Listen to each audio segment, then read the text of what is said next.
Have you ever wished you could finally take total command of your mind, waking up each day with absolute control over your emotions, your reactions, and your life, without consciously doing anything at all? Imagine lying down at night, overwhelmed by stress, anxiety, or racing thoughts, yet effortlessly waking up with a crystal-clear mind, unwavering strength, and rock-solid confidence. Here's a life-changing secret most people never discover.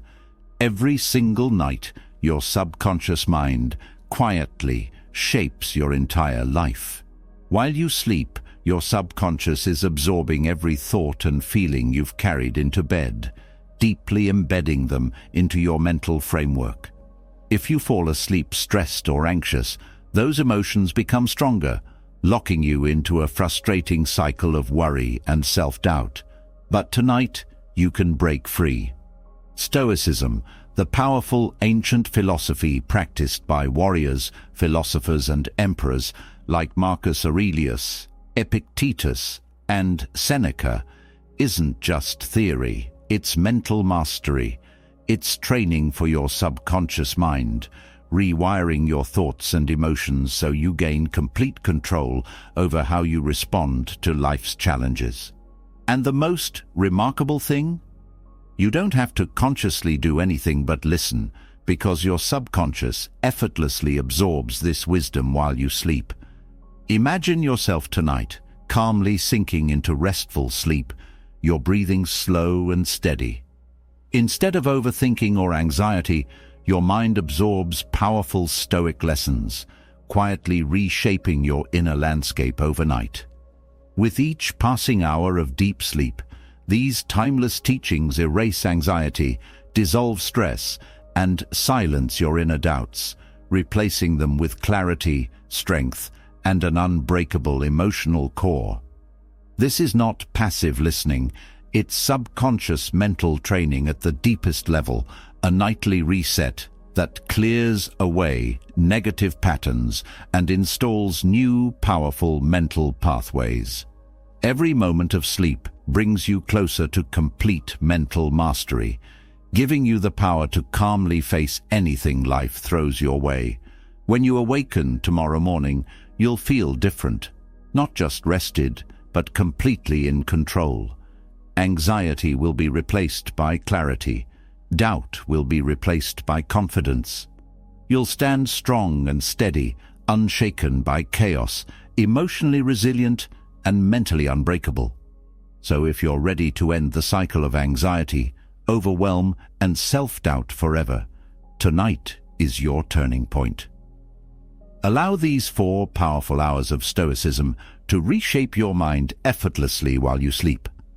Close your eyes tonight, knowing that when you open them tomorrow, you won't just feel rested, you'll have achieved complete mental control. Let me introduce you to a Stoic philosopher you'll find truly fascinating, Epictetus. Born into slavery, he faced adversity from the very beginning, yet he managed to rise above his circumstances in a truly Stoic way. Despite enduring a life that most would find unbearable, Epictetus didn't let his external conditions define his inner world. He focused on what he could control, his thoughts and reactions. It's like that Stoic concept of you have power over your mind, not outside events. He later became a prominent philosopher, teaching Stoicism and inspiring countless others. He emphasized the importance of living in accordance with nature and mastering our desires. His teachings are like a guide to finding peace and contentment, no matter what life throws at you. So, when you're grappling with life's challenges or striving for a deeper sense of purpose, think of Epictetus. His story and Stoic wisdom can serve as a lantern in the darkness, helping you navigate your journey with resilience and inner strength. Let's delve into his world of Stoicism together and discover the gems of wisdom it offers for our own lives. The only thing I ask of you is not to skip this video in any way. If you're here, consider yourself different from the majority. Consider yourself an exception. Now act like one and don't skip any part of the content. 1. Amor fati. Embrace your fate. You know, there's this fascinating Stoic concept called amor fati, which essentially means loving your fate.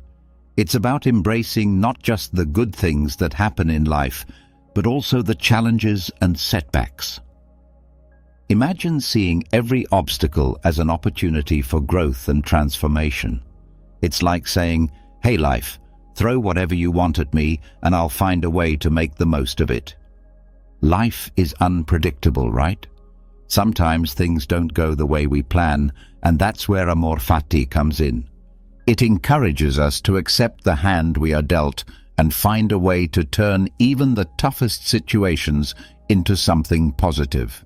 It's about resilience, about saying, "I won't let circumstances define me. I'll define how I respond to them." 2. Serve others. Contribute to the common good. I've always been inspired by the Stoic idea of serving others. It's not just about being selfless. It's about understanding that when we contribute positively to our community or the world, it not only benefits others, but also brings a deep sense of purpose and fulfillment to our own lives. It's like this beautiful cycle of giving and receiving. Think about it. When you help someone or make a positive impact on their life, it's like planting a seed of goodness, and that seed grows, not just in their life, but also in yours. You feel this sense of connection, of making a meaningful difference. It's a reminder that we're not alone on this journey. We're all interconnected. 3. Memento mori. Remember your mortality.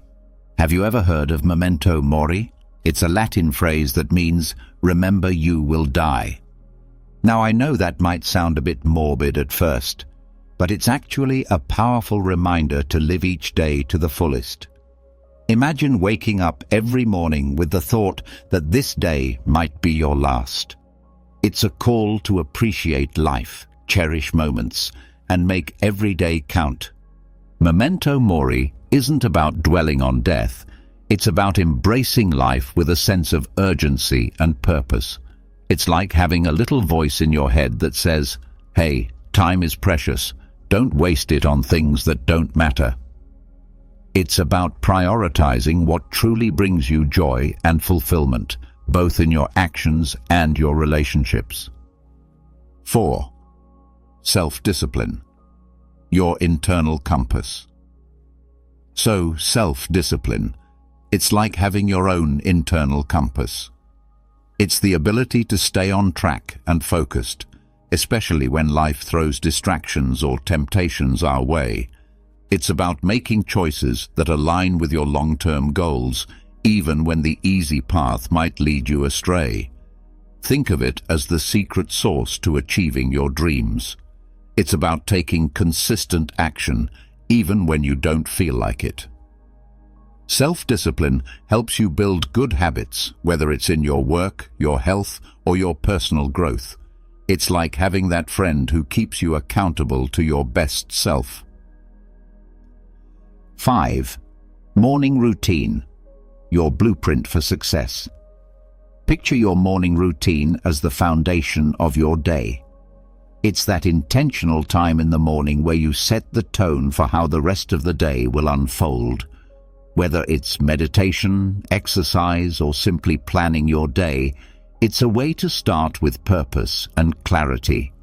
A morning routine is like your daily blueprint for success. It's not about being rigid, but about creating a space for self-care and personal growth.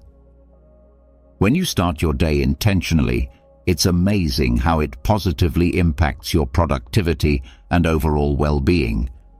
It's like giving yourself a head start in the marathon of life. 6. Essentialism. Simplify your life. Essentialism is all about simplifying your life. Think of it like decluttering not just your physical space, but also your mind. It's about recognizing what truly matters and focusing on that while letting go of unnecessary distractions. By doing this, you create space for what's important.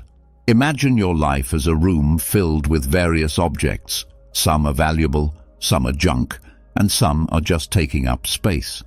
Essentialism is like going through that room, identifying the valuables, and getting rid of the clutter. It's about saying no to things that don't align with your values or goals, and yes to what truly matters. This practice brings clarity and a sense of purpose to your life. 7. Adaptability. Embrace change.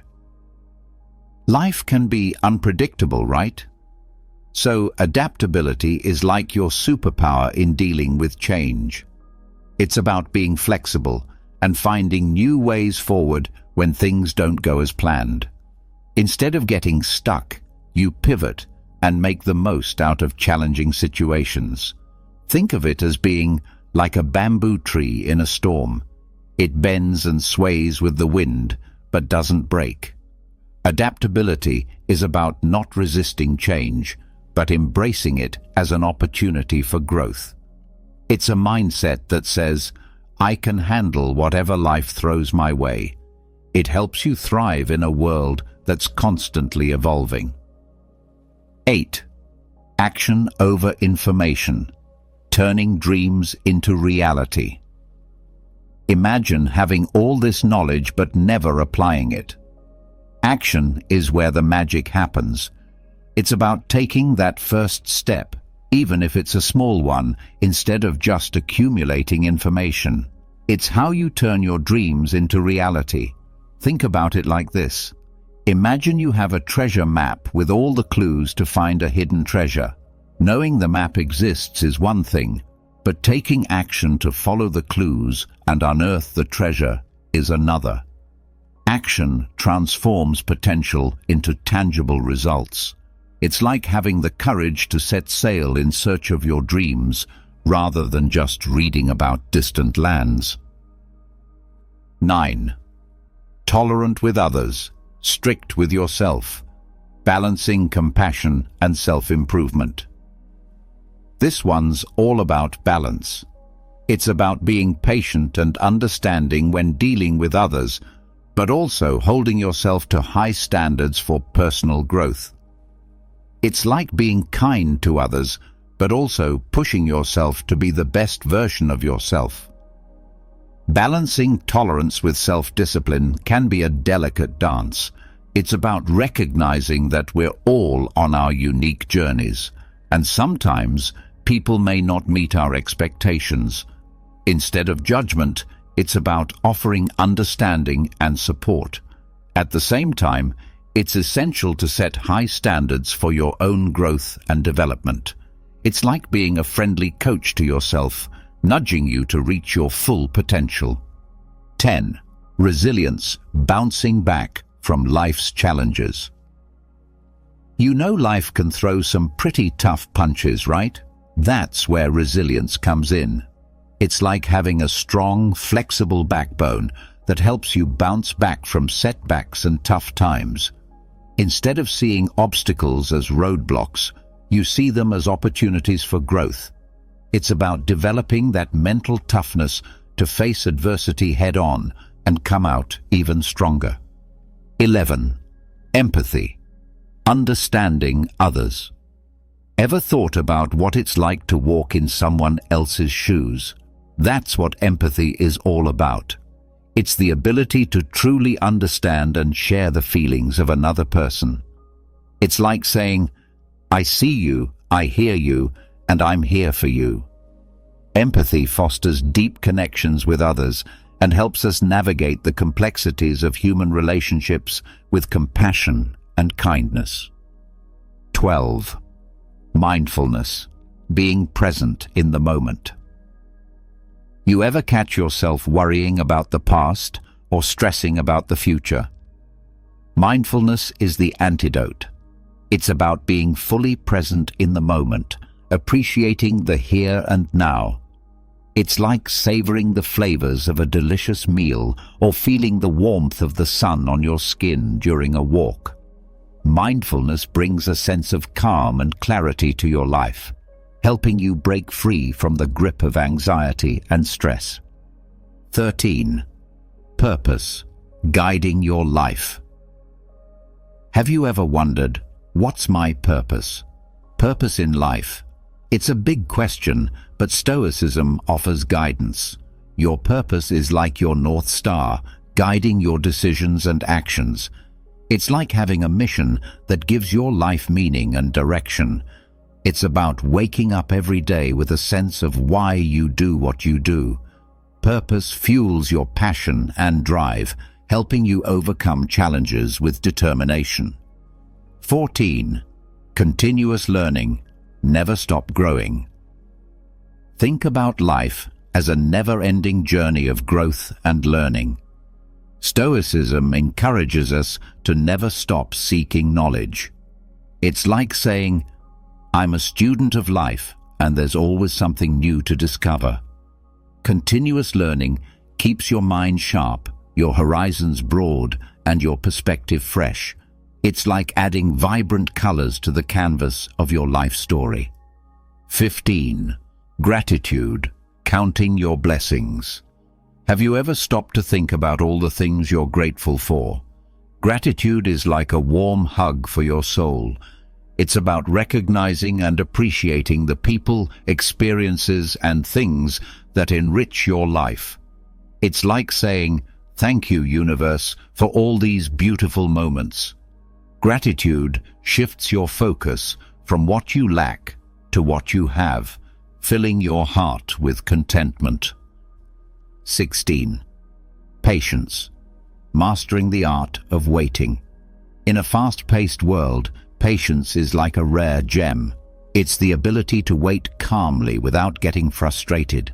It's like standing in a long line at the grocery store and not feeling the need to rush.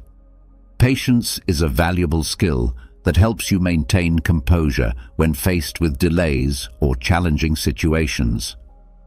It's like having a superpower that keeps stress at bay. 17. Kindness, small acts, big impact. You know, small acts of kindness can have a significant impact on someone's day. Kindness is like sprinkling a little magic wherever you go. It's about being considerate and compassionate, not just to others, but also to yourself. It's like saying, I choose kindness in a world where I can be anything. Kindness creates a ripple effect of positivity that spreads far and wide. 18. Courage, facing your fears. We all feel afraid sometimes. That's completely normal. But courage is like stepping into the arena despite your fears. It's like saying, I acknowledge my fears, but I won't let them hold me back. Courage empowers you to face challenges head-on, whether it's speaking up for what you believe in or pursuing your dreams. It's like having a fierce inner warrior. 19. Simplicity, less is more. Have you ever noticed that simplicity can be incredibly freeing? It's about decluttering not just your physical space, but also your mind. Simplicity is like Marie Kondoing your life. It's about letting go of what doesn't serve you and focusing on what truly matters. Simplicity reduces overwhelm and brings a sense of calm and clarity. 20th, honesty, the foundation of trust. Honesty is like the sturdy foundation of a house. It's the basis of trust and integrity in all your relationships. Being honest means being truthful in your words and actions, even when it's difficult. It's like saying, I value honesty and I'll stand by it. Honesty builds trust, and trust builds strong connections with others. 21. Healthy lifestyle, caring for your body and mind. Think of your body and mind as a temple. A healthy lifestyle is like giving that temple the care and respect it deserves. It's about regular exercise, a balanced diet, and self-care. Taking care of your physical and mental health not only makes you feel better, but also equips you to face life's challenges with vitality. 22. Forgiveness, letting go of resentment. You ever held on to a grudge and felt like it was a heavy burden? Forgiveness is like setting yourself free from that weight. It's about letting go of anger and resentment toward others. Forgiveness isn't about condoning someone's actions. It's about releasing yourself from the emotional chains of the past. It's like saying, I choose peace over holding on to pain. 23. Respect, treating others with dignity. Respect is like the golden rule. Treat others how you want to be treated. It's about showing consideration and courtesy to every individual, regardless of their background, beliefs, or differences. Respect fosters harmony and understanding in a diverse world. It's like saying, I honor the inherent worth of every person. 24. Optimism, a brighter perspective. Even in the darkest of times, optimism is like a beacon of light. It's the belief that things can get better no matter how tough they seem. Optimism is a positive outlook on life that can help you weather storms with a hopeful heart. It's like having a sunny disposition that radiates positivity to those around you. 25. Responsibility, owning your choices. Taking responsibility for your choices and actions is like being the captain of your ship. It's about owning up to your mistakes and learning from them. Responsibility means recognizing that your decisions shape your life's course. It's like saying, I'm the author of my own story, and I'll write it with integrity. 26. Balance, harmony in all things. Imagine life as a delicate balancing act. Balance is like ensuring that no area of your life tips the scales too heavily. It's about harmony in work, relationships, and personal growth. Balance prevents burnout and helps you lead a well-rounded life. It's like saying, I'll juggle my priorities to maintain equilibrium. 27. Focus, one task at a time. In a world of distractions, focus is like a superpower. It's the ability to concentrate on one task at a time, avoiding the lure of constant interruptions. Focus enhances productivity and effectiveness. It's like saying, I'll be present and fully engaged in what I'm doing right now. 28. Humility, embracing your imperfections. None of us are perfect, right? That's where humility comes in. It's like saying, I'm flawed, and that's okay. Humility is about recognizing your limitations and acknowledging that you don't have all the answers. It's like having a teachable spirit open to learning from others. 29. Adapt to change. Embrace the flow of life. Life is like a river, always flowing and changing. Embracing change is like being a skilled navigator, adjusting your course as needed. Instead of resisting change, you go with the flow. It's like saying, I'll adapt and grow with the ever-changing currents of life. 30. Mindset, the power of perspective. Ever heard of the saying, it's all in your head?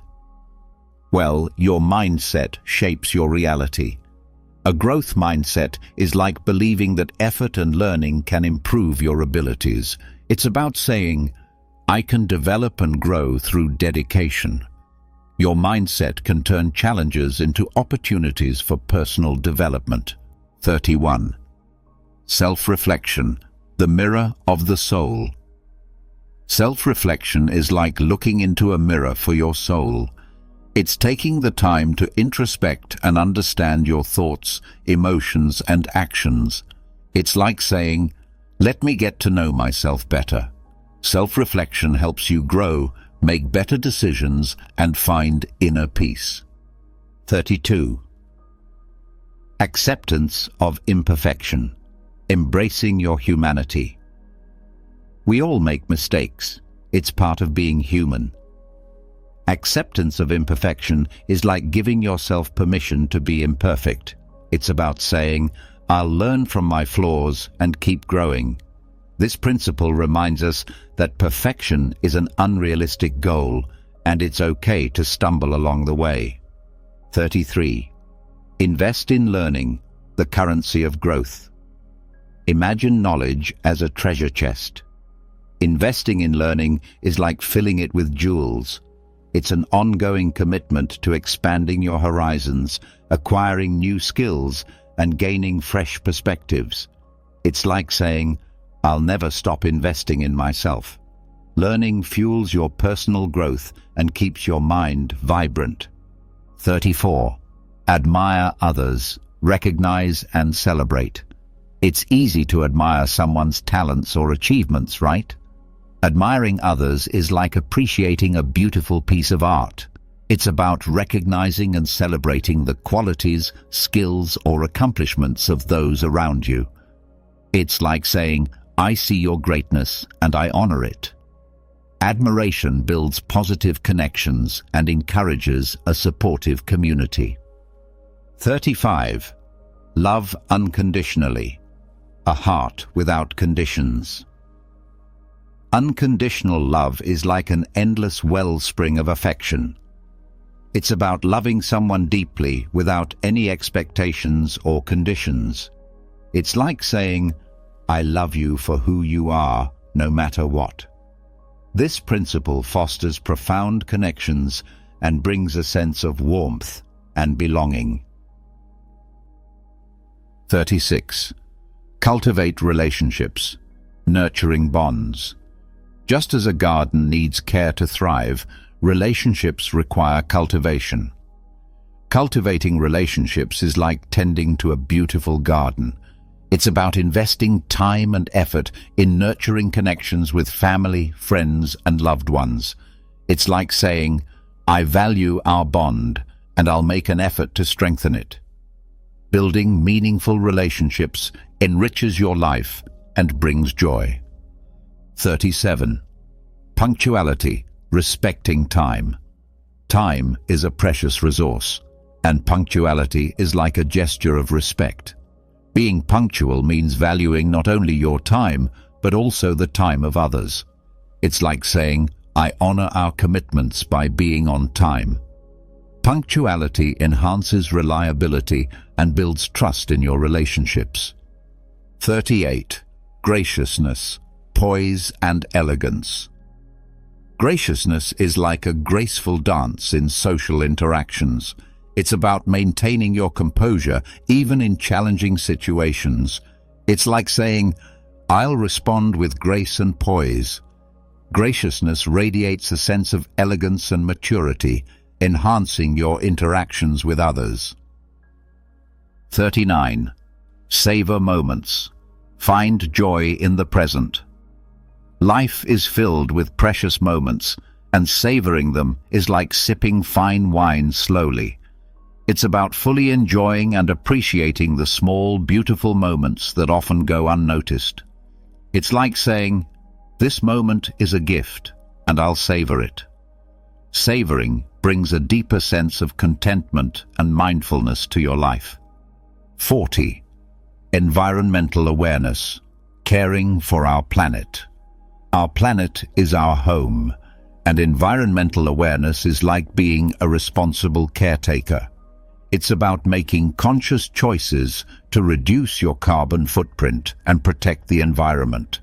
It's like saying, I'll do my part to preserve the earth for future generations. Environmental awareness contributes to a sustainable and healthier world. 41. Generosity, a heart of giving. Generosity is like an overflowing fountain of kindness. It's about freely sharing your resources, whether it's time, money, or support, with others without expecting anything in return. It's like saying, I'll spread love and abundance to those in need. Generosity fosters a sense of community and goodwill. 42. Inner peace. Harmony within. Inner peace is like having a calm oasis in the midst of life's storms. It's the ability to maintain tranquility and serenity even when faced with challenges. It's like saying, I'll find solace and clarity in the depths of my being. Inner peace enhances your resilience and emotional well-being. 43. Integrity, the pillar of trust. Integrity is like an unwavering pillar of trustworthiness. It's about aligning your actions with your values and being honest, even when no one is watching. It's like saying, I'll stand by my principles and do what's right. Integrity builds trust and respect in your personal and professional relationships. 44. Calmness, navigating storm with poise. Calmness is like a steady hand at the helm during turbulent times. It's the ability to maintain composure and grace under pressure. It's like saying, I'll keep a clear mind and steady heart in the face of chaos. Calmness enhances your decision-making and leadership qualities. 45. Curiosity, eyes wide open. Curiosity is like a constant thirst for knowledge and understanding. It's the desire to explore, learn, and ask questions about the world around you.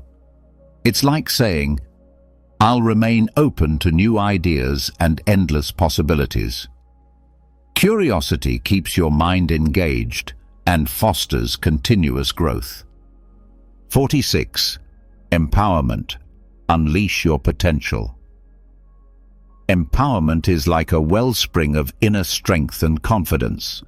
It's about recognizing your own abilities and using them to achieve your goals and make a positive impact. It's like saying, I'll harness my potential to create positive change. Empowerment helps you overcome obstacles and challenges. 47. Resourcefulness, adapting and thriving. Resourcefulness is like a Swiss Army knife for life's challenges. It's the ability to find creative solutions and make the most out of limited resources. It's like saying, I'll adapt and find innovative ways to overcome obstacles. Resourcefulness enhances your problem-solving skills. 48. Vulnerability. Open heart, open connections. Vulnerability is like opening your heart and allowing others to see your authentic self. It's about being honest and transparent, even when it feels uncomfortable.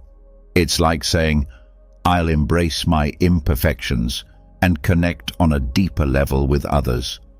Vulnerability fosters genuine relationships and trust. 49. Balance, mind, body, spirit. Harmony. Balance in mind, body, and spirit is like orchestrating a symphony of well-being. It's about ensuring that your mental, physical, and spiritual health are in harmony. It's like saying, I'll nourish all aspects of my being for a holistic and fulfilling life. Balance promotes overall wellness and happiness.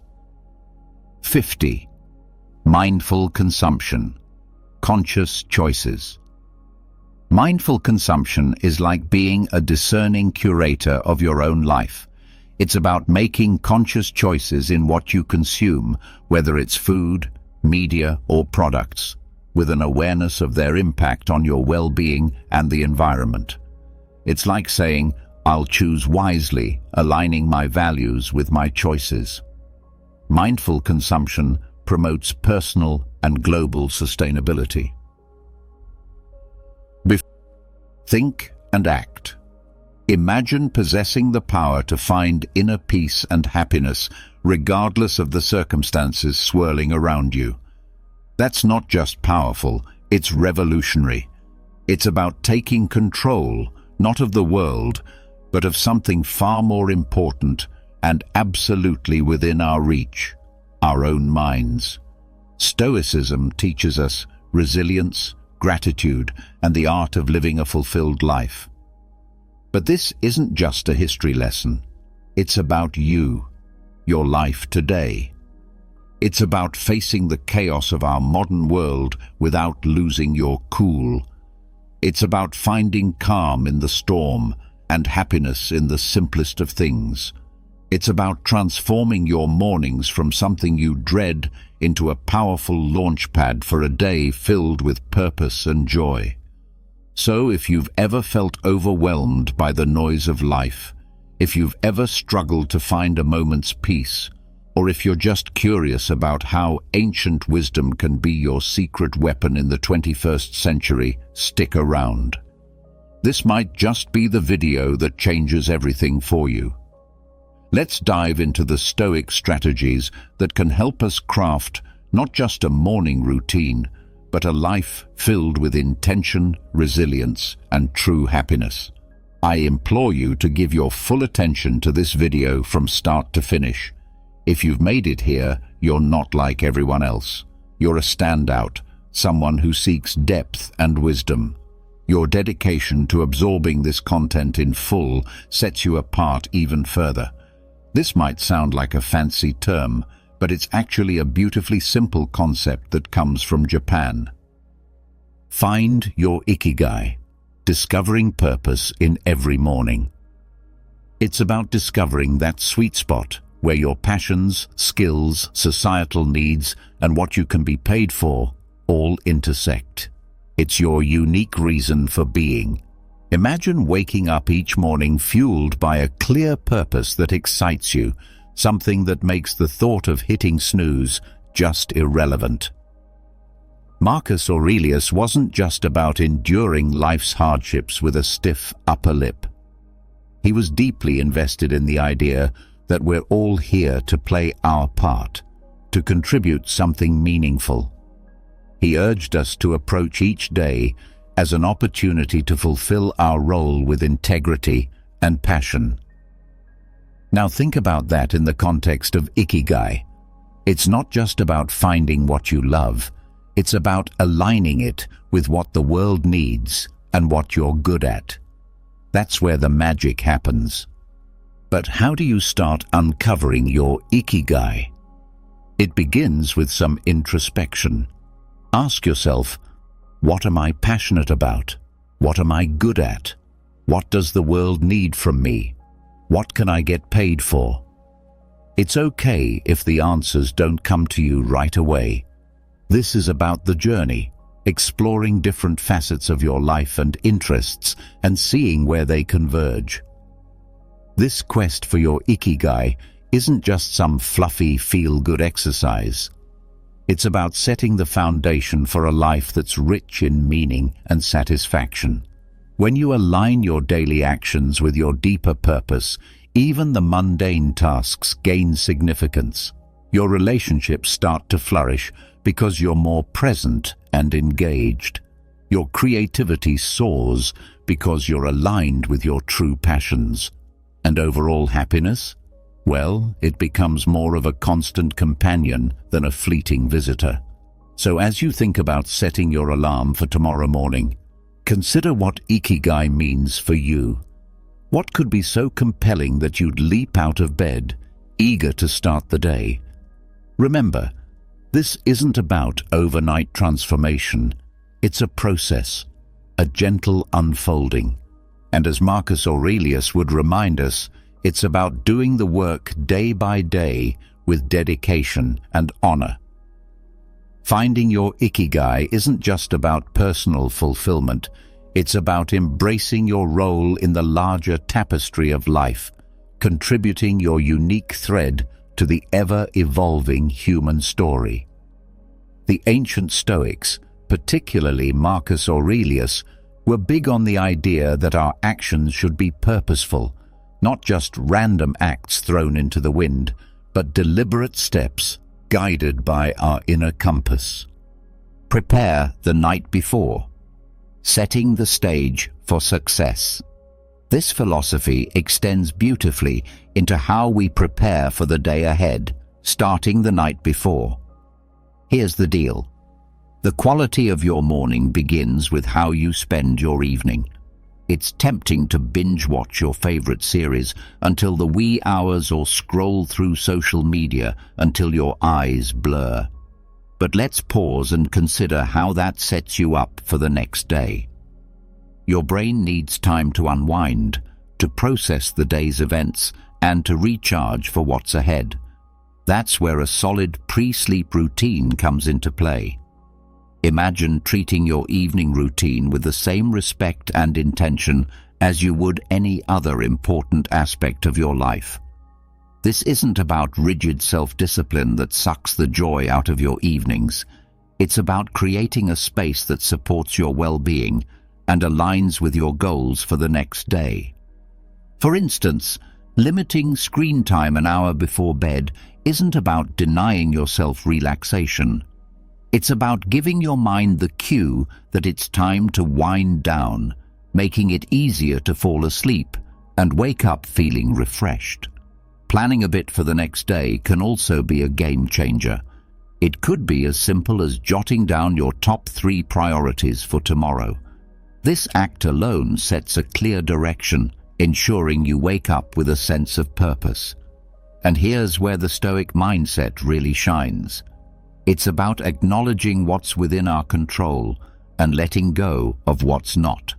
We might not be able to control every detail of our day, but we can certainly influence how we start it.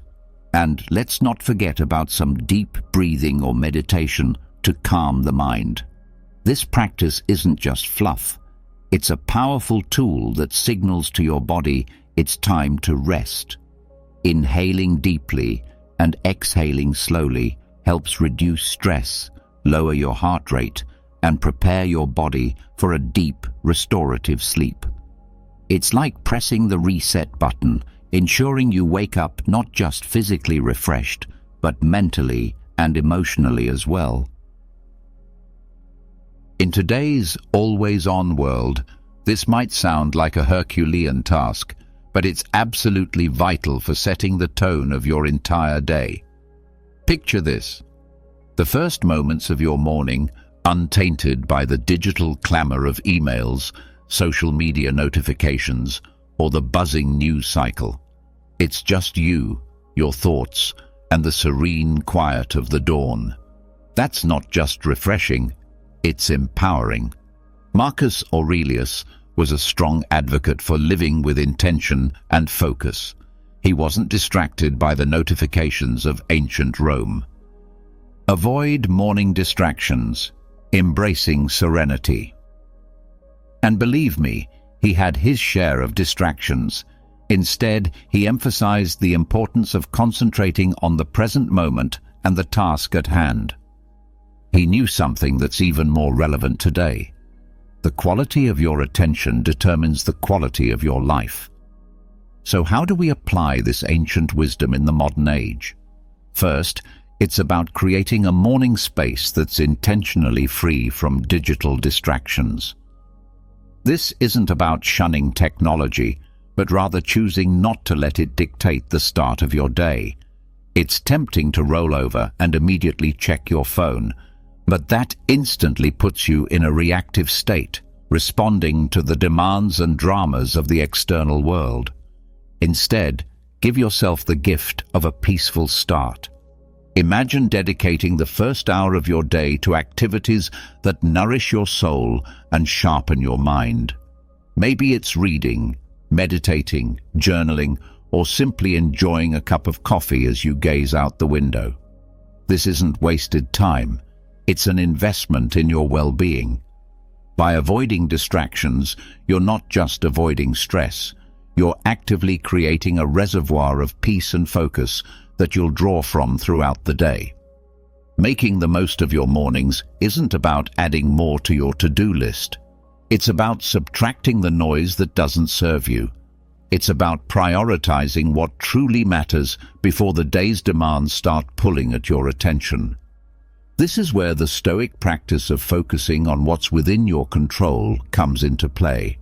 You might not be able to control the flood of emails waiting for you, but you can control how and when you choose to engage with them. So tomorrow, challenge yourself to start the day on your terms. Resist the urge to dive into the digital world first thing. Instead, anchor yourself in the present moment, savoring the peace and potential that the morning holds. Remember, every day is a new opportunity to live more intentionally, more serenely, and more in line with who you aspire to be. Let's make our mornings a testament to that ambition, guided by the timeless wisdom of Stoicism and the unwavering focus on what truly matters. Stoicism, at its core, is about understanding what is within our control and acting with virtue and intention in those areas. Marcus Aurelius, Seneca, Epictetus. These guys weren't just talking about enduring life's hardships with a stiff upper lip. They were advocating for a proactive, wake up consistently, the power of routine engagement with life, taking charge of our actions and our mindset. Waking up consistently is a practice that embodies this philosophy. It's a declaration that we are in control of how we start our day, that we are not at the mercy of whims or external pressures. Building a life, as Stoicism suggests, step by step, with contentment in each action, is a powerful concept. It reminds us that big changes start with small, consistent actions. Waking up at the same time each morning might seem like a small thing, but it's a cornerstone habit that sets the stage for everything else. It's about creating a stable foundation for your day, where you're not rushing from the moment you open your eyes, but rather starting with a sense of control and purpose. But here's the thing. Consistency is challenging. It's supposed to be. The early days of trying to wake up at the same time each morning can feel like an uphill battle. Your bed feels more comfortable than ever, and the temptation to hit snooze just one more time can feel irresistible. This is where the Stoic practice of perseverance comes in. It's about reminding yourself why you're doing this, about the person you're becoming through this discipline. It's about seeing beyond the immediate comfort and focusing on the long-term benefits this habit will bring into your life.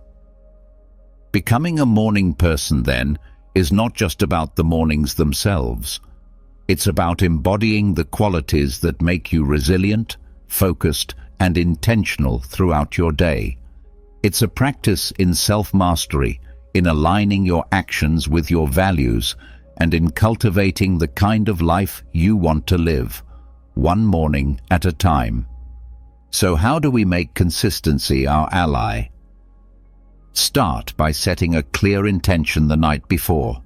Remind yourself why waking up at a specific time is important to you. Is it to have more quiet time in the morning for reading or meditation? Is it to exercise or simply to start your day in a more relaxed and controlled manner?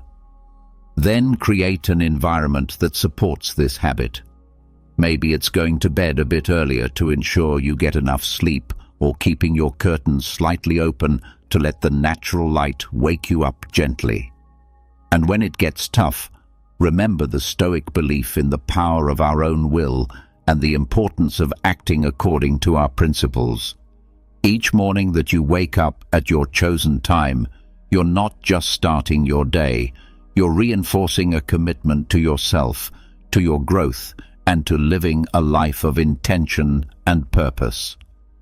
Take it easy, embracing self-compassion. Amidst all this talk of discipline, consistency, and waking up with the sun, it's paramount to remember one thing: we're human. And being human means we're beautifully complex creatures with brains that often prefer the path of least resistance, the instant gratification route. This is precisely why embarking on new habits, like transforming our mornings, can initially feel like an uphill battle. Yet there's something incredibly freeing in acknowledging this fact. It's not a flaw, It's just part of the human experience. Now, let's channel some Stoicism into this concept. Stoicism teaches us the importance of self-compassion and understanding alongside its calls for discipline and resilience.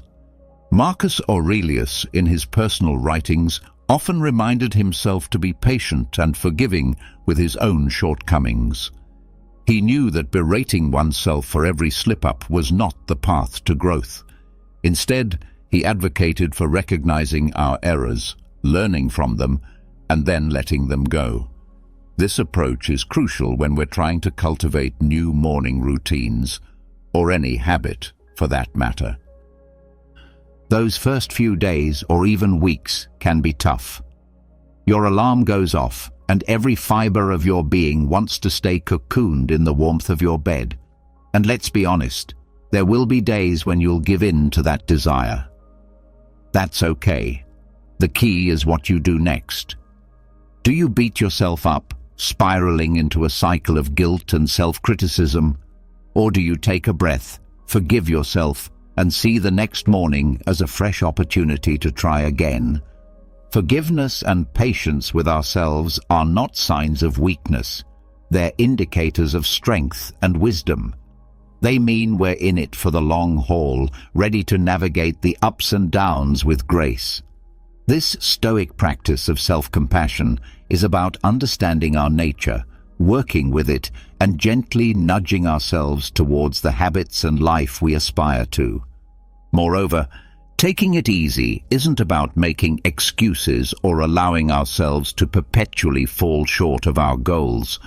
It's about recognizing that growth is a process, filled with learning curves and setbacks. It's about understanding that each new day brings with it a new set of challenges and opportunities, and it's in this daily renewal that we find our strength and resilience. So as you work on embracing those early mornings, or any new habit, remember to take it easy on yourself. Celebrate the small victories, learn from the setbacks, and approach each day with a heart ready to try again. Small acts of discipline. Building a virtuous life.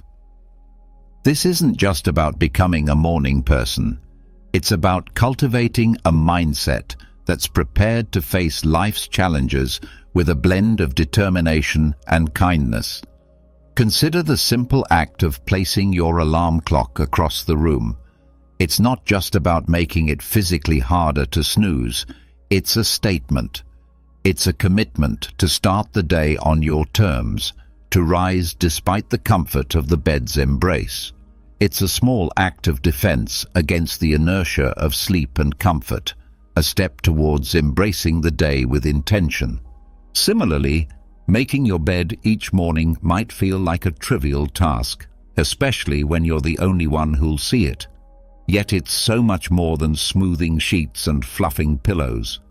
It's an exercise in care, in telling yourself that your environment and how you engage with it matters. It's about creating a space that reflects the order and respect you're cultivating within yourself. These small victories, as Marcus Aurelius would likely argue, are the building blocks of a disciplined life. They're the everyday choices that, while easy to overlook, cumulatively mold our character. Each time you choose to do these little things, you're casting a vote for the type of person you want to be. You're choosing to be someone who values discipline, order, and respect for oneself and one's environment. But why focus on these small acts? Because they're within everyone's reach.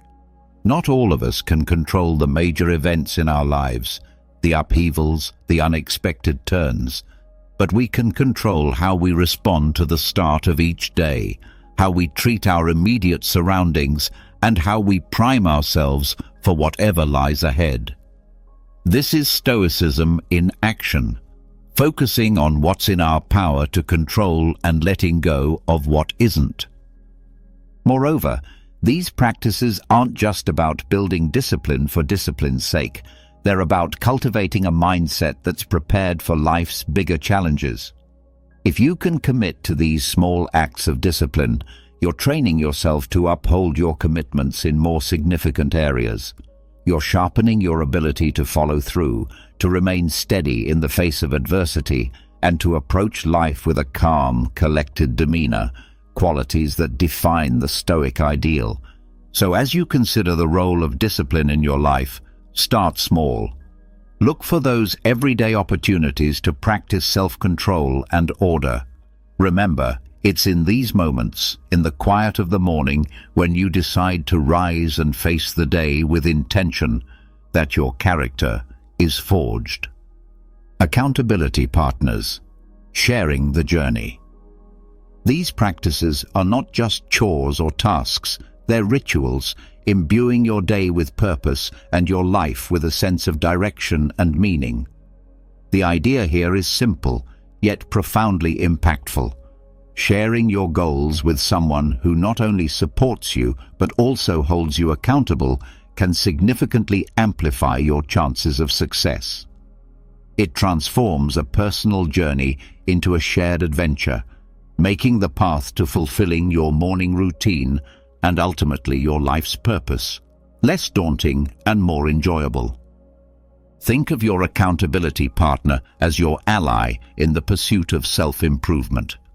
This person is there to remind you of your commitments when the warmth of your bed feels too comforting to leave in the early hours. They're there to encourage you when progress seems slow and to celebrate your victories, no matter how small. This relationship is a two-way street. It's about mutual support and encouragement, grounded in the understanding that we're all striving to be the best versions of ourselves. The Stoics, including Marcus Aurelius, Seneca, and Epictetus, often emphasize the importance of community and relationships in the development of character and virtue. They believed in the power of wisdom shared, in learning from one another, and in the strength that comes from knowing you're not alone in your struggles. Finding an accountability partner in today's world is a nod to this timeless wisdom, recognizing that while the journey towards self-discipline and purpose is personal, it need not be solitary. Moreover, an accountability partner can help you see blind spots in your routine or approach that you might miss on your own. They can offer new perspectives and insights that can catalyze your growth in unexpected ways. This partnership is about more than just checking in to see if you woke up on time or followed through on your morning meditation. It's about engaging in meaningful dialogue about what's working, what isn't, and how you can both support each other in making adjustments. So how do you find this accountability partner? Look for someone who shares your commitment to growth and self-improvement. This could be a friend, a family member, or even a colleague. The key is to choose someone you trust, someone with whom you can be open and honest about your goals, struggles, and successes. Once you've found that person, be clear about what you're hoping to achieve and what kind of support you need. Set regular check-ins and be there for each other, offering encouragement, advice, and when necessary, a gentle nudge back on track. Memento mori, remembering the value of every day. Remember, finding an accountability partner is about more than just external motivation. It's about building a relationship that inspires and uplifts both of you. It's about creating a shared space where honesty, vulnerability, and mutual support are valued and nurtured. In this space, your morning routines and broader life goals become intertwined in a collective effort towards living a more intentional, disciplined, and fulfilling life. The Stoic practice of reflecting on mortality is a call to action, a prompt to live our lives with purpose and intention. It encourages us not to squander our time on trivialities, but to concentrate on creating a meaningful legacy. Every morning when we wake up, we're presented with a fresh opportunity to engage with life in a meaningful way. to contribute positively to the world around us, and to pursue personal growth and fulfillment. Marcus Aurelius, in his Meditations, often wrote about the fleeting nature of life, emphasizing the importance of living virtuously and making the most of the time we have. This wasn't meant to be somber. Rather, it was a liberating realization that freed him from petty concerns and allowed him to focus on his duties as emperor and as a human being striving for virtue. The idea is that by keeping the end in mind, we're more likely to live our lives with purpose and clarity, prioritizing the things and relationships that truly matter. Remembering death, in the context of our morning routines, transforms how we approach each day. It's not just another day. It's a day that we've been gifted, one that's not guaranteed to anyone. This realization can profoundly impact how we choose to spend our time, the activities we engage in, the relationships we nurture, and the legacy we strive to build. It's a reminder to live fully, to love deeply, and to leave the world a little better than we found it. Moreover, this Stoic practice helps us maintain perspective in the face of life's inevitable challenges and setbacks. When we remember that our time is limited, the daily annoyances and obstacles lose much of their power over us. We become more resilient, more focused on our long-term goals, and less likely to be derailed by temporary difficulties. It's a practice that fosters gratitude for the present moment and inspires us to make the most of it. So how can we incorporate this Stoic principle into our daily lives? It begins with a moment of reflection. Practice negative visualization, preparing for challenges. Each morning, consider the day ahead as a blank canvas, an opportunity to contribute positively to your life story and to those around you. Ask yourself, if this were my last day, would I be proud of how I'm choosing to spend it? This doesn't mean living in a constant state of existential crisis, but rather cultivating a deep appreciation for the now, for the opportunity to live, learn, and love. In embracing the Stoic practice of remembering death, we're not focusing on the end, but on the present and how we choose to live each day. It's a powerful antidote to complacency and a reminder to live our lives with intention, purpose, and gratitude. So let's greet each morning with the awareness that it is a gift, an opportunity to craft a life that's rich in meaning and aligned with our deepest values. This is the essence of living stoically, of making the most of our finite time in this world to create a legacy that endures. We're often told to focus on the positive, to visualize success and happiness in order to attract them into our lives. However, the Stoics, in their profound wisdom, offer a different perspective that's not only practical, but incredibly empowering. Negative visualization isn't about pessimism. Rather, it's a tool for resilience, preparation, and ultimately, greater appreciation of the present. The essence of this practice is to periodically imagine the challenges, losses, or difficulties you might face in life. This could range from minor inconveniences like a missed bus or a rainy day to more significant hardships such as the loss of a job or a loved one. The purpose isn't to dwell on these scenarios in a way that breeds fear or anxiety, but to mentally rehearse how you would cope with such situations should they arise. This process of visualization prepares you emotionally and mentally, making you less susceptible to being thrown off course by life's inevitable ups and downs.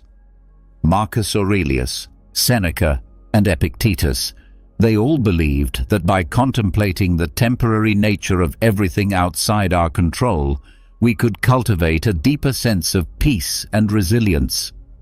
This practice encourages us to focus on what we can control: our responses, our attitudes, and our actions.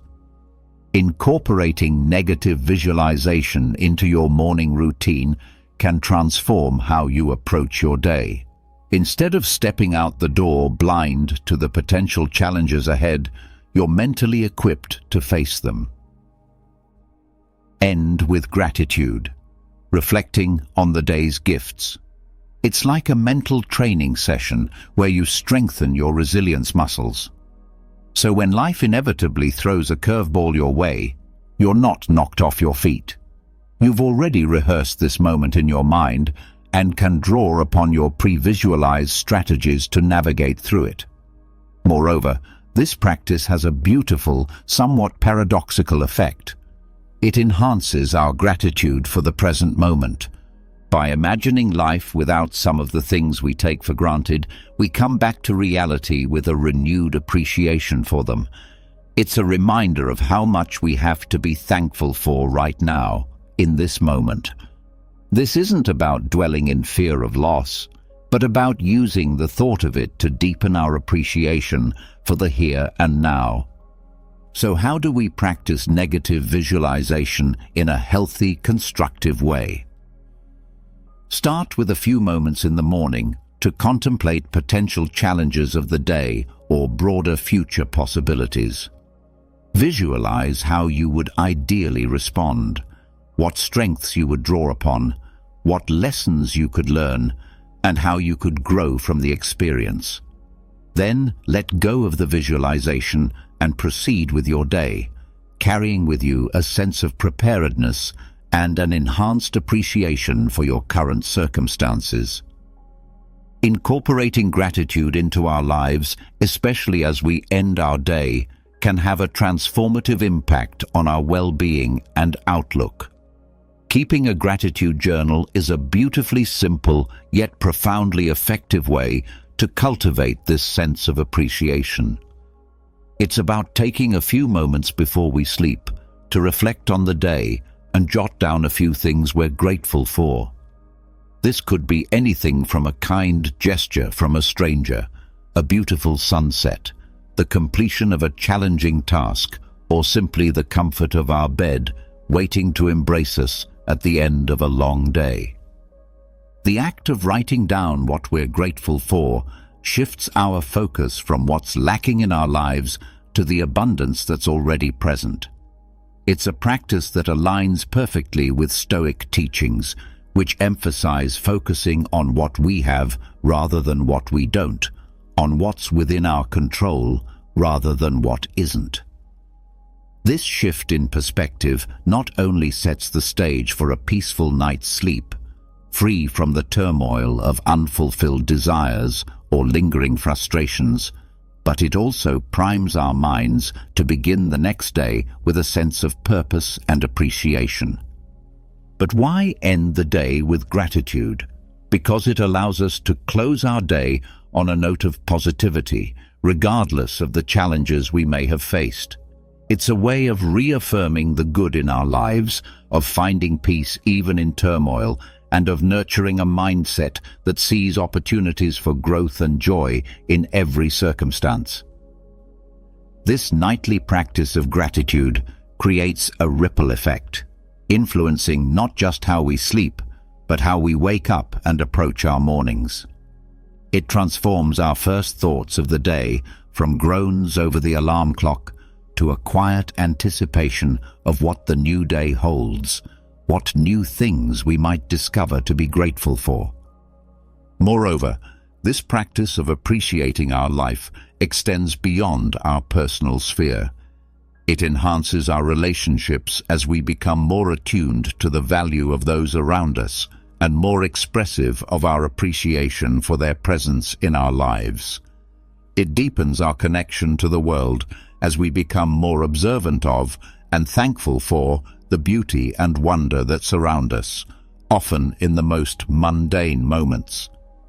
So as we consider the multitude of strategies to enrich our mornings and, by extension, our lives, let's not overlook the power of ending our day with gratitude. It's a practice that embodies the Stoic pursuit of a good life, one marked not by external achievements or material possessions, but by inner peace, contentment, and a deep-seated appreciation for the present moment. As we wrap up this journey through the 10 strategies inspired by Stoicism, it's clear that each step, each practice, is more than just a task. It's a pathway to cultivating a life of intention, resilience, and profound gratitude.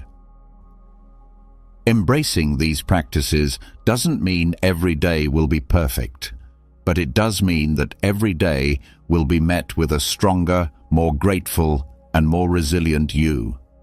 You have within you the power to transform not just your mornings, but your entire life into a reflection of the Stoic ideals of virtue, wisdom, and contentment. Let's get real. Most people are too afraid to tell you to your face that they don't like you. Instead, they hide behind fake smiles, hollow compliments, and forced politeness. I've been there too, thinking someone was a friend, only to find out they were secretly hoping for my downfall. It's brutal, but here's the truth. If you don't recognize the signs, you'll end up wasting your time and energy on people who deep down can't understand you. So, let's cut through the BS and talk about the signs that someone dislikes you but is hiding it. You might not like what you hear, but it's better to face the truth than live in denial. 1. They're always joking about your flaws. We all know that one person who loves to joke, especially when the joke is at your expense. They'll pick at your quirks, mistakes, and imperfections, always with a smile, saying, "I'm just messing with you." At first it seems harmless, but let's be honest. These jokes are often more than just playful banter. They're calculated digs cleverly disguised as humor, meant to chip away at your self-esteem bit by bit. I remember a time when I was close to someone who always had something to say about me. How I dressed, the way I spoke, even the projects I was working on. At first, I laughed it off, thinking it was all in good fun. But over time, I noticed a pattern. The jokes were always aimed at my perceived weaknesses, never at my strengths. It wasn't long before I started second-guessing myself, wondering if maybe I was the problem. Here's where the controversy kicks in. People who consistently joke about your flaws aren't doing it out of affection.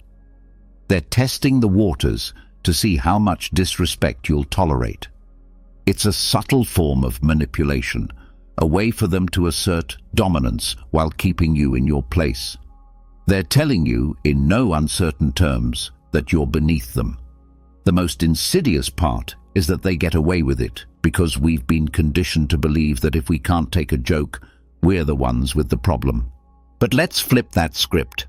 I'm here to tell you that there's nothing wrong with standing up for yourself when a joke crosses the line.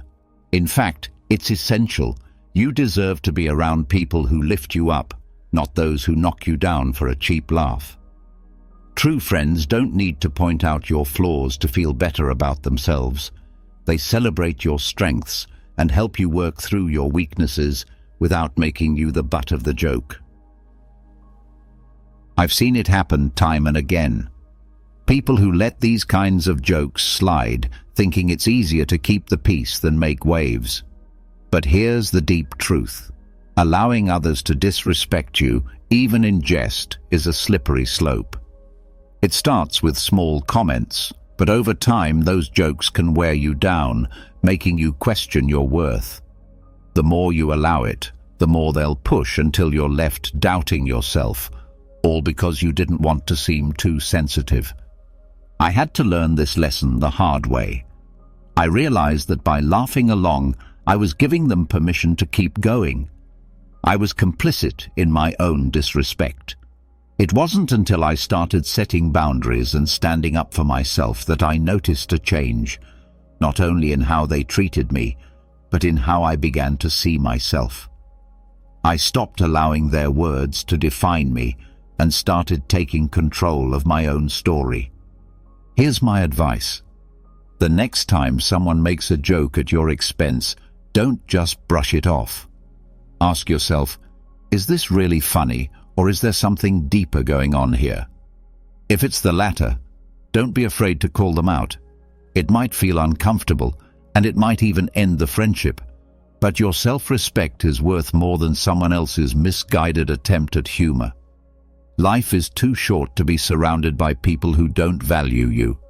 If their version of friendship is constantly putting you down, it's time to seek out new friends. True friends don't need to bring you down to feel good about themselves. So, stand tall, speak up, and never let anyone reduce you to a punchline. 2. They give compliments that feel like insults. We've all experienced it. Someone offers you a compliment, but instead of feeling uplifted, you're left with a bitter taste, like you've been slapped with a velvet glove. It's the kind of compliment that makes you pause and wonder, was that really a compliment or an insult? And here's the harsh truth. Often, it's a mix of both. These backhanded compliments are a subtle tactic used to undermine you while pretending to be kind. I remember a time when I was proud of a big project I had worked on. After putting in countless hours of effort, I finally shared it with a group of colleagues. One of them, someone I thought had my back, said with a smile, "Wow, this is actually pretty good for someone like you." At first, I was stunned.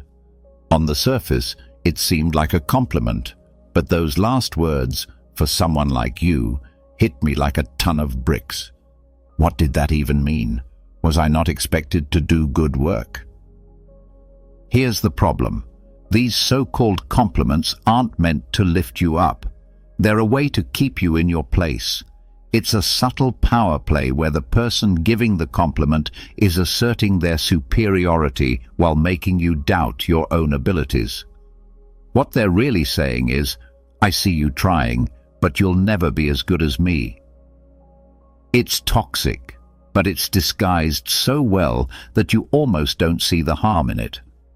Let's face it, people who give backhanded compliments are often insecure themselves. They see your strengths and potential, and it intimidates them. So, they throw in these little digs to keep you questioning yourself, making sure you don't surpass them. It's like they're giving you a pat on the back with one hand while holding you down with the other. And here's where it gets even more complicated. We've all done this at some point, not always on purpose, but we've allowed our own insecurities to slip into a compliment that serves to remind someone of their place. But here's the important lesson. You don't have to accept these disguised jabs. You have the power to recognize them for what they are, a reflection of their own insecurities, not a measure of your worth. When someone says, "You're smarter than you look," or "This is good considering you're new at this," don't just take it. Call them out on it, even if it feels awkward. Because if you don't speak up, you allow others to control how you view yourself, and that's a power you should never give away. Over time, I learned to recognize these backhanded compliments for what they truly are, reflections of someone else's insecurities. When you see them this way, they lose their sting. Instead of taking it personally, you can almost laugh it off, because their words reveal more about them than about you. Now, when I receive a backhanded compliment, I don't just let it pass. I'll respond with something like, "Thanks, but what do you mean by that?" This forces them to face the insult hidden in their words, and it often catches them off guard. They suddenly realize you're not falling for their game, and it's incredible how quickly their attitude shifts. The key takeaway: don't let anyone's subtle negativity define who you are. Whether it's a well-meaning friend, a jealous colleague, or even a family member, your worth is never up for debate. Compliments should elevate you, not bring you down. If their words make you doubt yourself, it's time to question their intentions.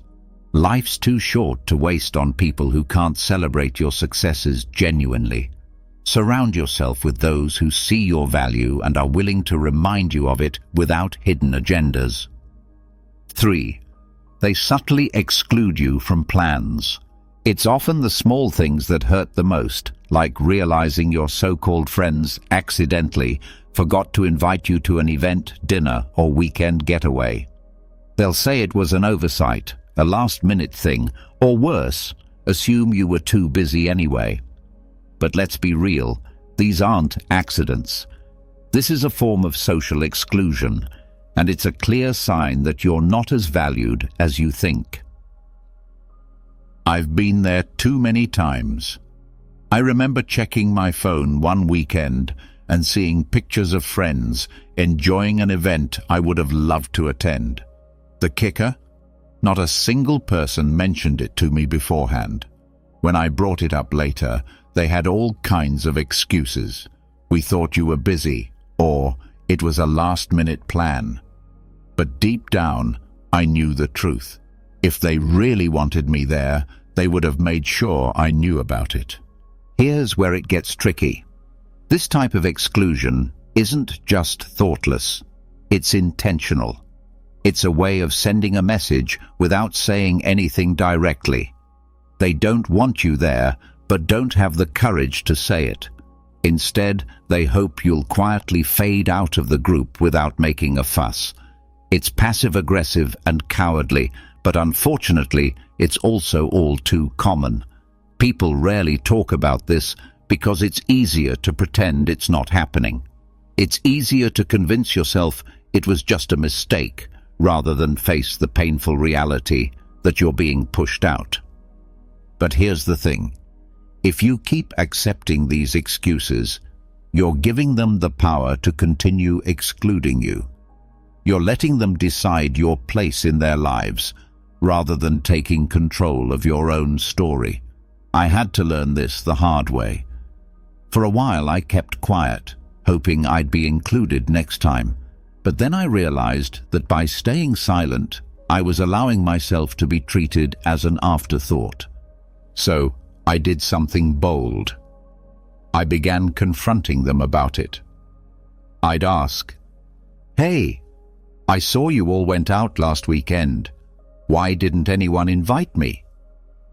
It wasn't easy, and it definitely created some tension, but it forced them to face their behavior. And the result? The dynamics shifted.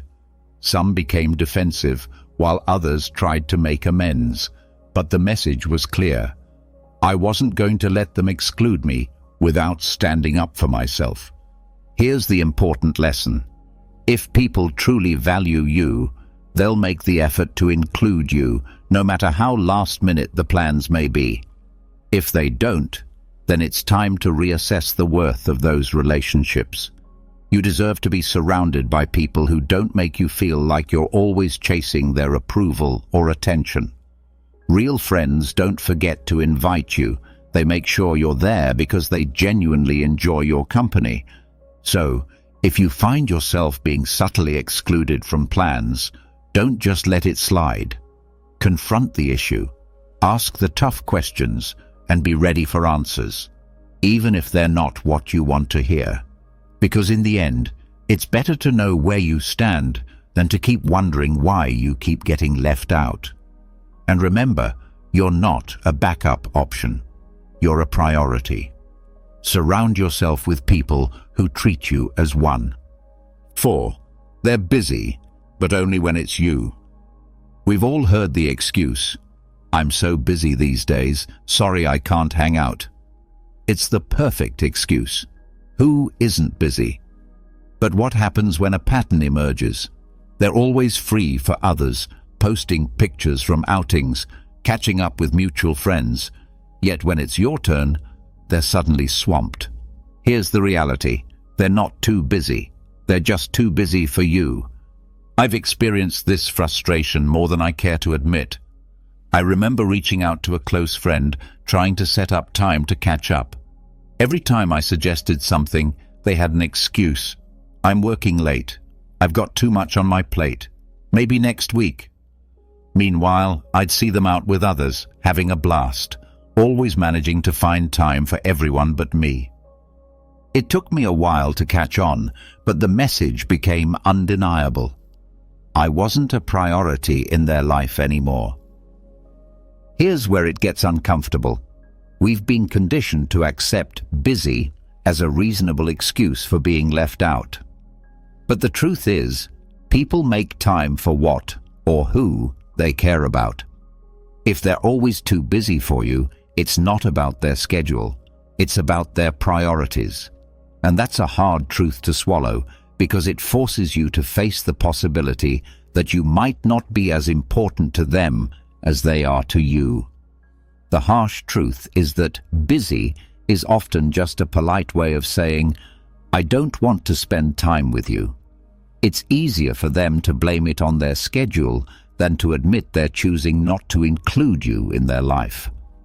It's a passive-aggressive way of keeping you at a distance without confronting the reality of the situation. They want to keep you on standby, just in case, without actually investing in the relationship. I've been on both sides of this, sometimes making excuses because I didn't know how to tell someone I'd outgrown the friendship. But being on the receiving end taught me a powerful lesson. It's always better to be honest, even if it's uncomfortable, than to string someone along with excuses. When I finally confronted my friend about constantly being too busy, the conversation was uncomfortable, but it was essential. It gave me the clarity I needed to move forward and invest my time and energy into relationships where I was truly valued. The underlying message here is that your time and energy are valuable. Don't waste them on people who make no effort to prioritize you. If someone is always too busy for you, it's time to reassess the relationship. You deserve to be surrounded by people who are genuinely excited to spend time with you, who make an effort to include you, not just when it suits them, but because they truly enjoy your company. It's important to recognize that people change, and so do relationships.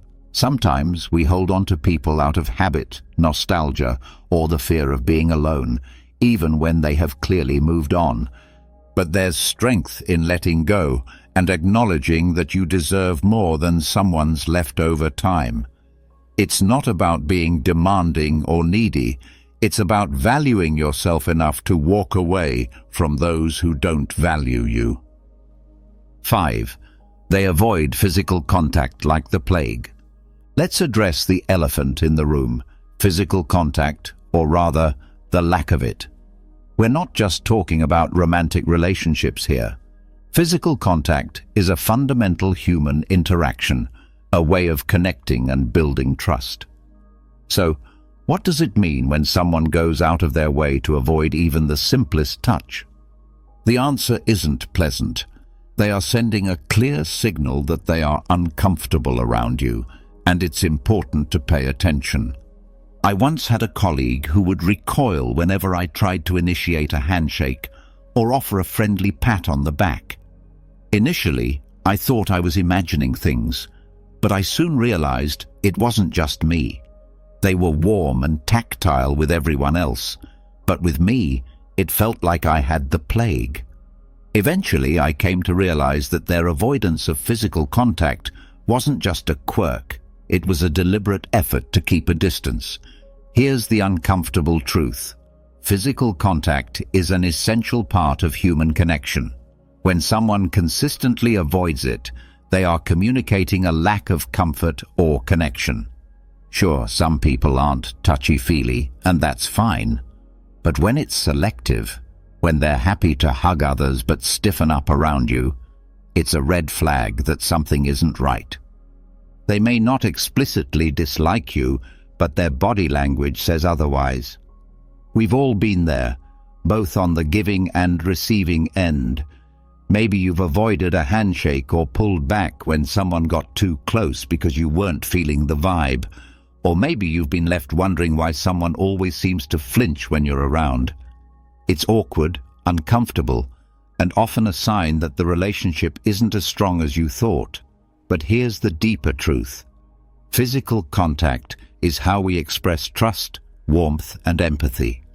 When someone avoids it with you, they are not just avoiding touch, they're avoiding intimacy, vulnerability, and closeness.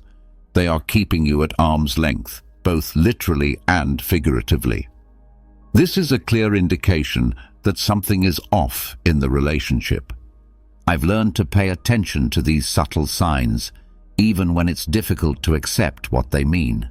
There was a time when I dismissed the signs, convincing myself that someone's reluctance to get close was simply a personality trait. However, the more I reflected on it, the more I realized that it was about me and the nature of our relationship. When I finally addressed the issue, it led to some tough conversations, and in some cases, the end of the relationship. But ultimately, it freed me from the frustration of wondering why things felt off. The deep message: don't ignore the signs. When someone avoids physical contact with you, it's more than just a preference. It's a reflection of their comfort level and connection with you. If you start noticing this pattern, don't hesitate to bring it up. It could lead to a deeper understanding or reveal that the relationship isn't as strong as you thought. In either case, it's better to face the truth than to live in denial. You deserve relationships where physical contact isn't something to be avoided, but something that happens naturally and comfortably. Whether it's a friendly hug, a handshake, or simply sitting close without feeling awkward, these small gestures are crucial for building trust and connection. If someone consistently avoids them, it's a sign that something is wrong. Don't be afraid to ask the difficult questions, and if necessary, make tough decisions. Life is too short to be surrounded by people who keep you at a distance, both literally and figuratively. 6. They disappear when you need support. Let's face it, nothing truly reveals the nature of a relationship like a crisis. When times get tough, you find out who your real friends are. So, what does it say about someone when they disappear just when you need them most? It's not just flakiness. It's a glaring sign that they're not as invested in you as you might have thought. I learned this the hard way during a particularly challenging time in my life. I was dealing with a major personal issue that deeply affected me. Naturally, I turned to the people I considered close friends, hoping for some support, even if it was just a simple text or call. But instead, I got silence. The people I thought would be there for me suddenly had every excuse in the book. I'm swamped at work. Sorry, I'm really busy right now. I'll check in later. Spoiler alert, they never did. Here's the controversial part. Many people love to say they'll always be there for you, but when the going gets tough, they're only around for the good times. They'll celebrate with you, enjoy the highs, and laugh with you. But when things get serious, they vanish. It's easier for them to ghost you than to face your pain or discomfort. The reality is, they don't care enough to be there when it matters. Let's be honest, true support isn't about convenience. It's about being there when it's hard, when it's uncomfortable, and when you'd rather not. The people who disappear when you need them most aren't just inconsiderate. They're showing you exactly where you stand in their life. They're saying, without words, your problems aren't worth my time. I remember feeling completely heartbroken when I realized that the people I had been there for, during their breakups, family struggles, and career setbacks, couldn't be bothered to return the favor. It was a painful wake-up call, but also a valuable lesson. Nothing reveals the true nature of a relationship like a crisis. When things get tough, you find out who your real friends are. So what does it say about someone when they vanish the moment you need them most? It's not just a sign of flakiness, it's a neon warning that they're not as invested in you as you might have thought. I learned this the hard way during a particularly rough patch in my life. I was facing a major personal issue that really shook me to my core. Naturally, I turned to the people I considered close friends, expecting some level of support, even if it was just a text or a quick call. But guess what? Crickets. The people I thought would be there for me suddenly had every excuse in the book. I'm so swamped at work. Sorry, I'm really busy right now. I'll check in with you later. Spoiler alert, they never did. The controversial truth. People love to talk about how they'll always be there for you, but when push comes to shove, many of them are only around for the good times. They'll party with you, laugh with you, and enjoy the high points of your life.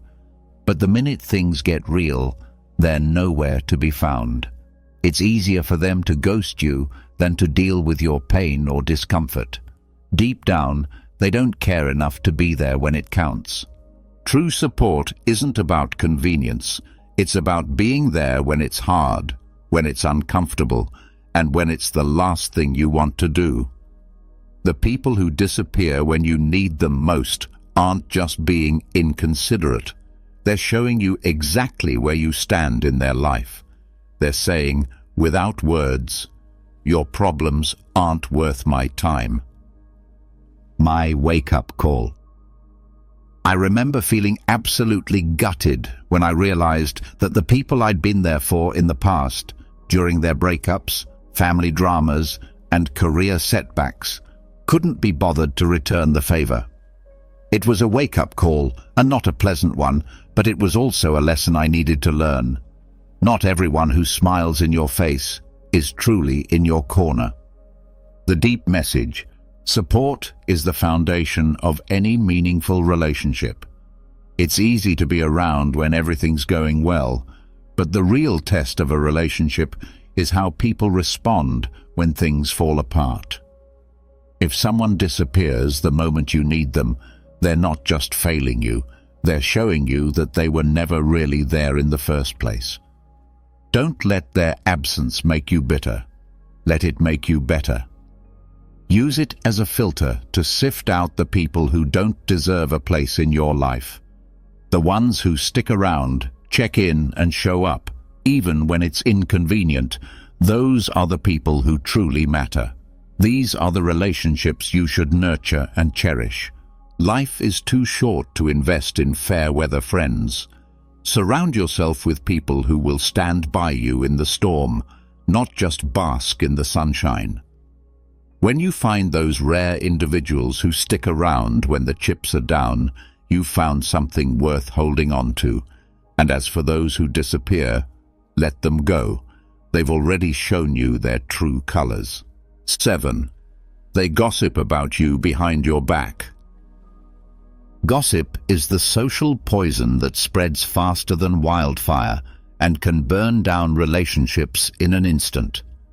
The thing about gossip is that it's never as innocent as people often make it out to be. When someone you consider a friend talks behind your back, they aren't just sharing a harmless story. They're actively sabotaging your trust, your reputation, and your relationship. Let's be real. When someone gossips about you, it's a clear sign that they don't respect you, no matter how friendly they act in person. I've been the subject of gossip before, and let me tell you, it's one of the most gut-wrenching experiences. There was a time when I confided in someone I thought was a close friend about a personal issue. I trusted them to keep it between us, to unload some of the weight I was carrying. But within days, details of that conversation started circulating, twisted and exaggerated. It was like a game of telephone, but instead of the message getting lost, it was being weaponized against me. The person I trusted turned my vulnerability into entertainment for others. People who gossip about you aren't just venting or sharing concerns. They're playing a power game. Gossip is a way for them to elevate themselves while putting you down, all without having to confront you directly. It's cowardly, manipulative, and toxic. They're not just damaging your reputation, They're damaging the very foundation of trust that any real relationship is built on. Let's get one thing straight. People who gossip about others to you will gossip about you to others. It's a pattern, not a one-time thing. I've seen it happen too many times to count. Someone who loves to spill the tea on everyone else will suddenly go quiet when they're around you. Guess what? They're probably spilling your tea when you're not around. Gossip is the worst kind of betrayal because it's done in the shadows without giving you the chance to defend yourself or even know what's being said. I remember confronting the friend who gossiped about me, expecting some sort of apology or at least an explanation. Instead, they brushed it off, acting like it was no big deal, just a bit of harmless talk. But here's the truth. Gossip is never harmless. It's a betrayal, plain and simple, and it says far more about the person spreading it than it does about the person it's about. In the end, it's crucial to recognize the red flags in your relationships, whether it's people disappearing when you need them most or gossiping behind your back. These actions are clear signs that something isn't right. Confronting these issues, although uncomfortable, will help you focus on the relationships that truly deserve your time and energy. Imagine mastering the art of controlling your mind, a search that goes back to the Stoic philosophy, a current of thought that flourished in ancient times in Greece and Rome. This ancient philosophy maintains that by conquering our thoughts, emotions, and reactions, we can discover a deep spring of serenity and independent virtue, regardless of the external circumstances of life. In this video, we will explore the Stoic principles that help us achieve this internal mastery, allowing us to lead a more fulfilling, balanced, and meaningful life. Understanding and applying these principles is possible and can help you reach a state of serenity that allows you to face the ups and downs of life with grace and wisdom. If this is your first time on my channel, I ask you to help by subscribing and liking the video so I can continue creating more content like this in the future.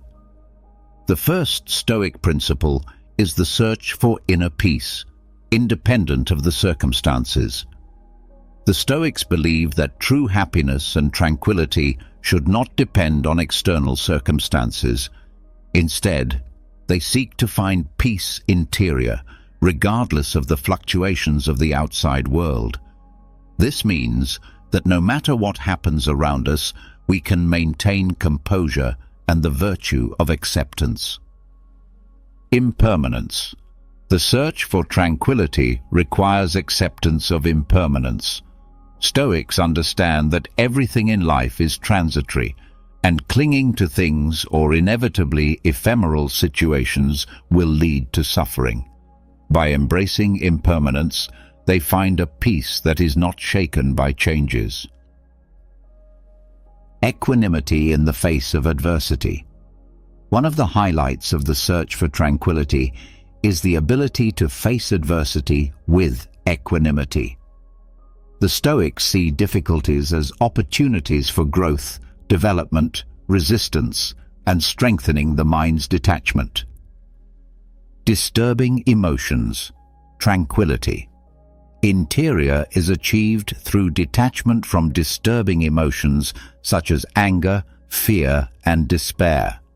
The Stoics teach us to recognize these emotions, but not allow them to govern our actions or decisions. To live in accordance with virtue. For the Stoics, the true source of tranquility lies in living in accordance with virtue. When we act with wisdom, courage, justice, and temperance, our conscience is clear and we are not tormented by feelings of guilt, remorse, or repentance. Content with sufficiency. The Stoics promote the idea that the relentless pursuit of more wealth, power, or pleasure often leads to dissatisfaction. Instead, they emphasize the importance of finding contentment with sufficiency, avoiding excessive desires and attachments to material things. Serenity as an ideal. Pursuing inner peace is seen as an ideal that must be pursued. Length of life is not achieved all at once, but is gradually cultivated through self-control, self-discipline, and the constant practice of the Stoic principles of inner freedom. The search for tranquility also is a search for inner freedom. When we are not slaves to our own emotions, desires, and external circumstances, we reach a freedom that allows us to live in agreement with our values and principles. In summary, the search for inner tranquility is one of the central pillars of philosophy.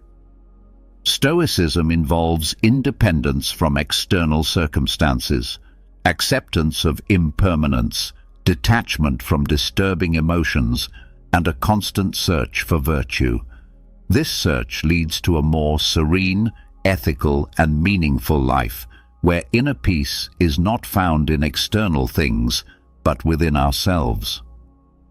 Let's delve into the second Stoic principle, which deals with the acceptance of what we cannot control. This is one of the fundamental pillars for mastering the mind and living a calmer, wiser life.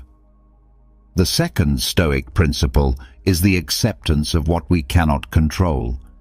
The Stoics emphasize the idea that many events and circumstances in life are beyond our direct control.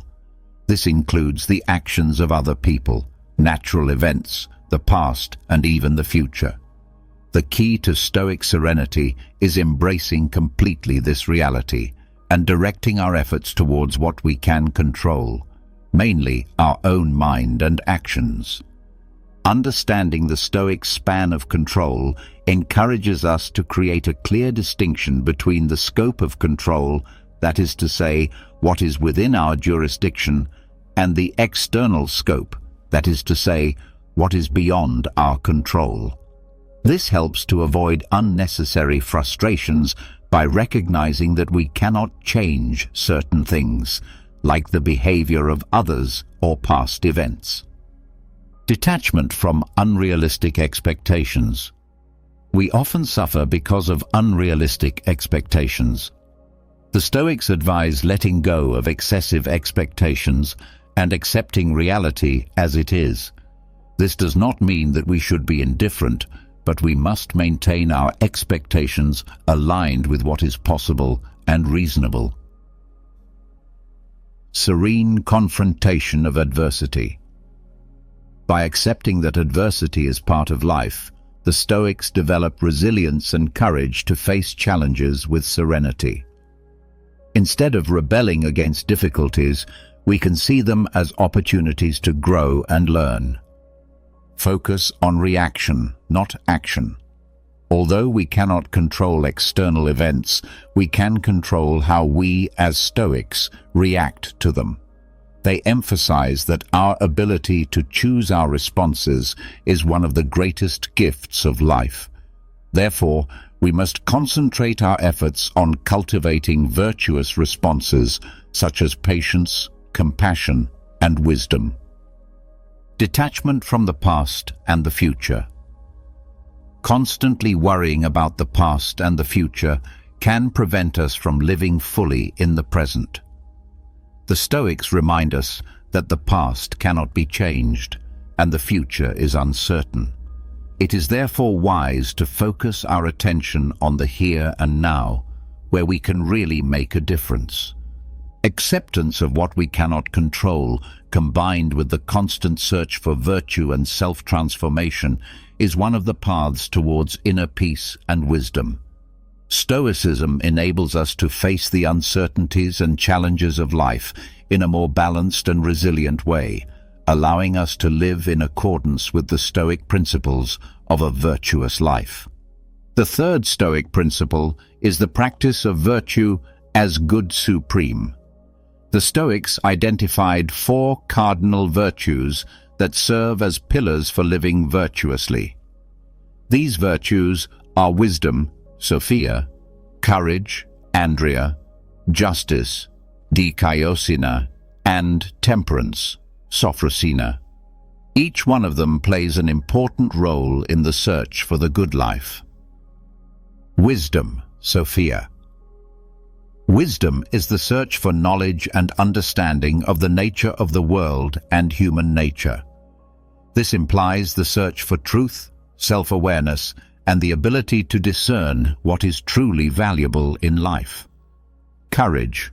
Andrea. Courage is the virtue that allows us to face fear and act justly, even in the midst of danger or adversity. The Stoics believed that courage was intrinsically linked to wisdom, since it requires discernment to face dangers appropriately. Justice. Dikaiosine. Justice involves acting with impartiality, equity, and respect for the rights of others. The Stoics believed that justice was an essential part of the virtuous life and of social harmony. Temperance. Sophrosyne. Temperance is the control of desires and appetites, avoiding excess and unbridled indulgence. It also includes the domain over emotions and the ability to maintain serenity in all situations and circumstances. Continuous practice. The search for virtue is a continuous and challenging journey. The Stoics believed that no one is completely virtuous, but everyone can work to improve these virtues throughout their life. Virtue as a source of happiness. The Stoics taught that true happiness lies in the practice of virtue. By living according to these principles, we can find a deep sense of realization and meaning regardless of the circumstances. Virtue as a source of self-sufficiency.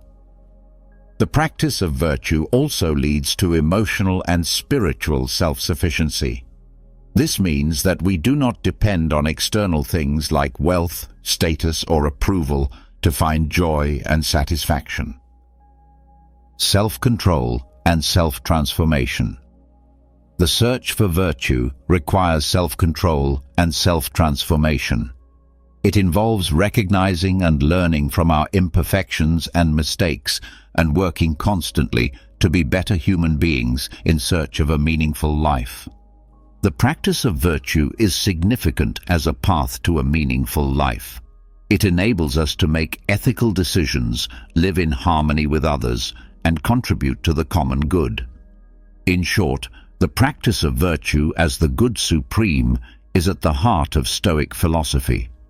It guides us in the search for wisdom, courage, justice, and temperance as means to lead a virtuous and meaningful life. Stoic virtue is not just an abstract theory, but a set of principles that can be applied in daily life to live with ethics and serenity, regardless of external circumstances. The fourth Stoic principle is the control of emotions. Mastering emotions is essential to achieving serenity and virtue, according to Stoic teachings. The Stoics recognized that emotions can be powerful and often lead us to act impulsively or irrationally. Therefore, they emphasized the importance of controlling emotions in the following ways. Self-awareness. The first step is to cultivate emotional self-awareness, which involves the ability to identify and understand our emotions as they arise. This includes recognizing when we are experiencing emotions such as anger, fear, sadness, or euphoria. Emotional distance. After recognizing an emotion, the Stoics recommend creating a certain emotional distance. Instead of letting yourself go completely with an emotion, they suggest taking a step back and examining the situation in a more objective way, reasoning about it. The Stoics believe that reason should prevail over emotion. This means using the power of rational thinking to evaluate the validity and usefulness of a specific emotion in a given situation. For example, if we are feeling anger, we should question whether anger is justified and if acting on it is the appropriate choice of response. Virtuous responses. Once we have evaluated an emotion, we must choose a response that is in line with the principles of virtue. For example, Instead of reacting impulsively with anger, we can choose to respond calmly and with understanding. This requires self-control and constant practice of transforming negative emotions. The Stoics also teach the transformation of negative emotions into constructive actions. For example, instead of allowing fear to paralyze us, we can use it as motivation to take sensible precautions. Emotional equanimity. The final goal is to achieve emotional equanimity, a state in which emotions do not dominate us. This does not mean eliminating emotions, but controlling them in a way that does not negatively influence our judgment and actions. Acceptance of emotions. It is worth noting that the Stoics do not advocate the complete suppression of emotions, but rather their wise and virtuous management. They recognize that natural emotions, such as grief in the face of a loss or joy for success, are part of the human condition. Mastering emotions is a continuous and challenging process, but it is essential to live a more serene and ethical life. The Stoics believe that by controlling our emotions and choosing virtuous responses, we can live in accordance with principles such as wisdom, justice, and courage, regardless of external circumstances. This allows us to achieve a state of inner peace, which is highly valued in Stoic philosophy. The fifth Stoic principle focuses on living in the present, which is essential to mastering the mind and leading a more meaningful life. This principle encourages concentration on the here and now, avoiding ruminating on the past or having anxiety about the future. Let's go deeper into this concept. It reminds us to follow us on our Stoic Daily TikTok account and on our other social networks like Facebook, Instagram, and Twitter. Fifth principle, Stoic focus on the present with the removal of repentance. Stoics teach that regretting the past is useless since we cannot change it. Instead of getting lost in remorse, we must learn from our mistakes and past experiences. This perspective frees us from the weight of the past and allows us to focus our efforts on the present. Reduction in anxiety about the future. Worrying excessively about the future is another source of suffering.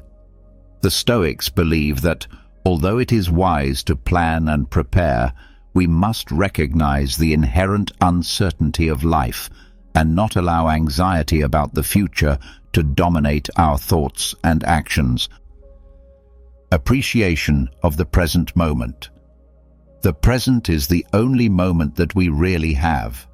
The Stoics encourage us to appreciate completely the present, find joy in the little things, and recognize the beauty of the world around us. This not only gives us satisfaction, but also helps us cultivate an attitude of gratitude. Focus on current tasks. Concentrating on the present also translates to being completely committed to the tasks we are doing. This means avoiding distractions and doing several things at once. Doing so allows us to carry out our activities more effectively and with greater appreciation. Here and now as a source of control. Stoic philosophy emphasizes that the only moment on which we have real control is the present. When directing our attention to the present, we can channel our efforts to make wise decisions and act ethically in the here and now without worrying excessively about what we cannot control in the future. Meditation and mindfulness practices. Practices such as meditation and mindfulness are useful tools to develop a focus on the present. They help train our minds to be more present and conscious, reducing mental agitation and promoting tranquility. Reduction of suffering. By living more in the present, we can experience less suffering caused by worries about the past or the future. This not only improves our quality of life, but also allows us to make more informed and ethical decisions. In summary, the Stoic principle focusing on the present teaches us to value the current moment, accept the impermanence of life, and find control and satisfaction in the now.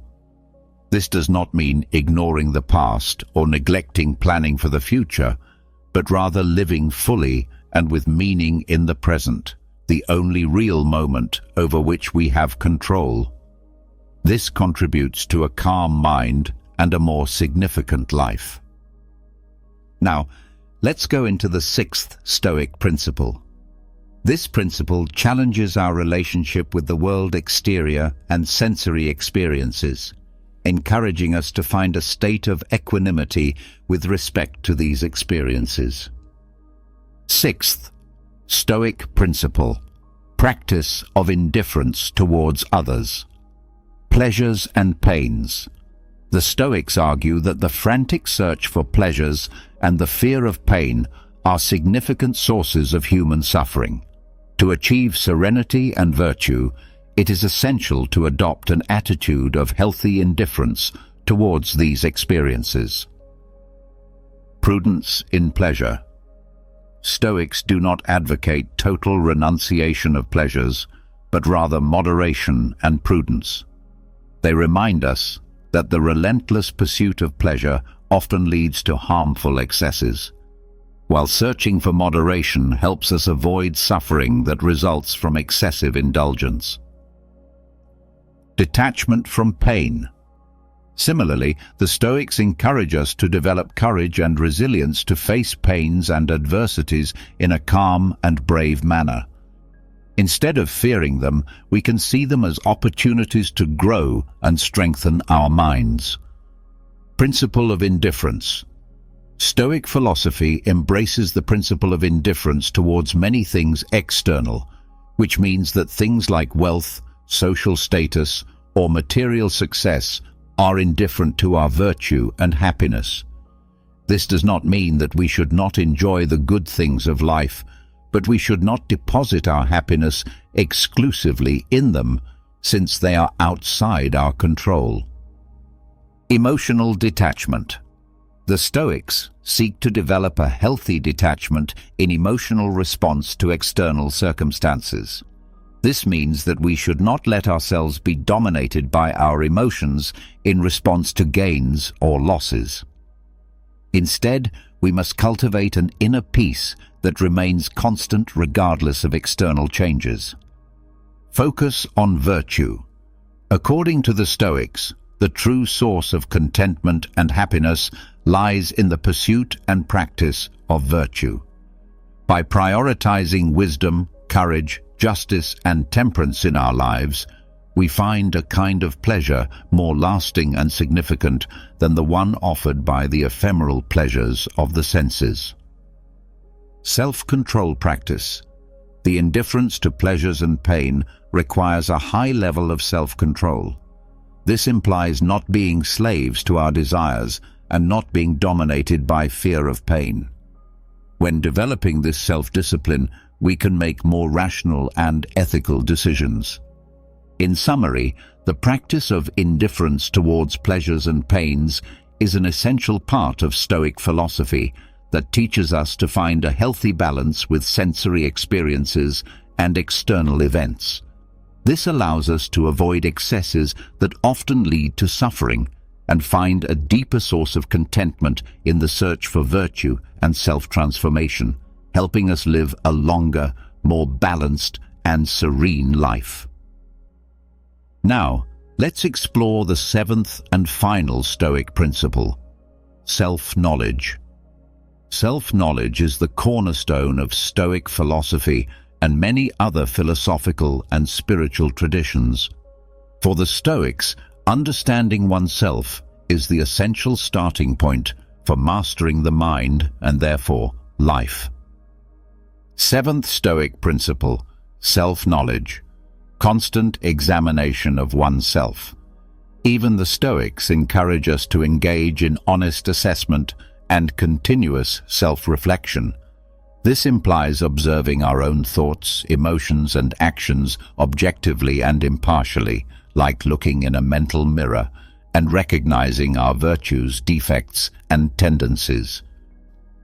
Identification of desires and aversions. A fundamental part of this self-assessment is recognizing our desires and aversions. We are often dominated by irrational desires or unfounded aversions that cause suffering.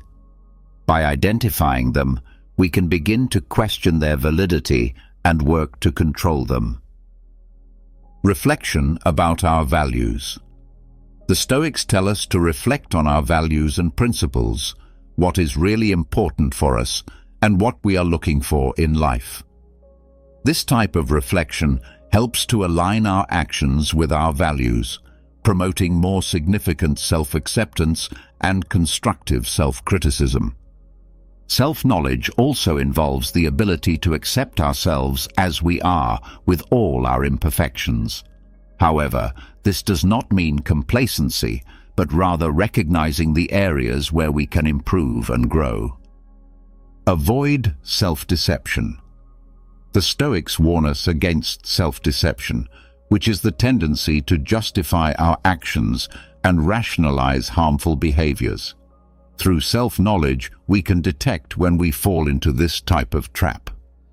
Mental continuous improvement. Self-knowledge is not an end in itself, but a means to achieve self-transformation and continuous improvement. By understanding yourself better, you can work on building a more stoic mindset, cultivating virtues such as courage, temperance, wisdom, and justice. In short, self-knowledge is the solid foundation on which Stoic philosophy builds.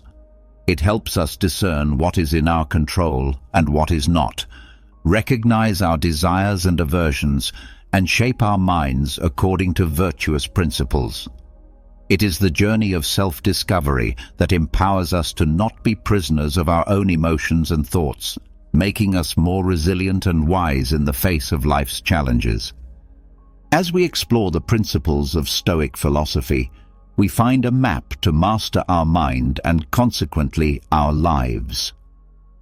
From self-knowledge to the pursuit of virtue as the supreme good, these teachings enable us to navigate the turbulent waters of existence with soul, wisdom, and ethics.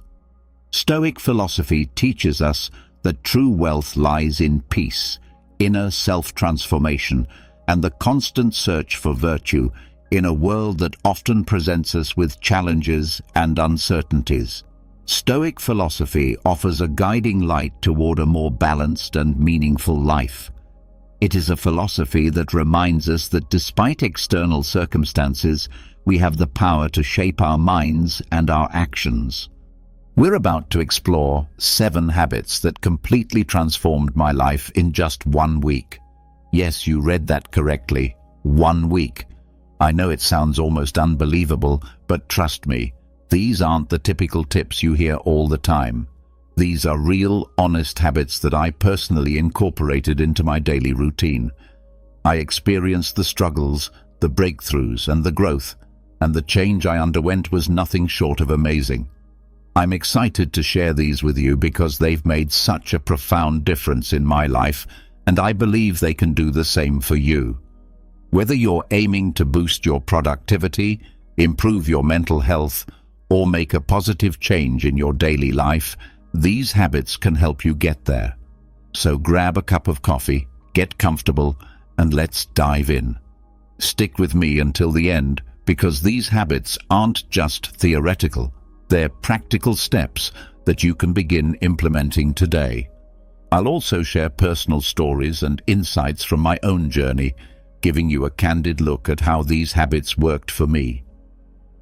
Let's get started.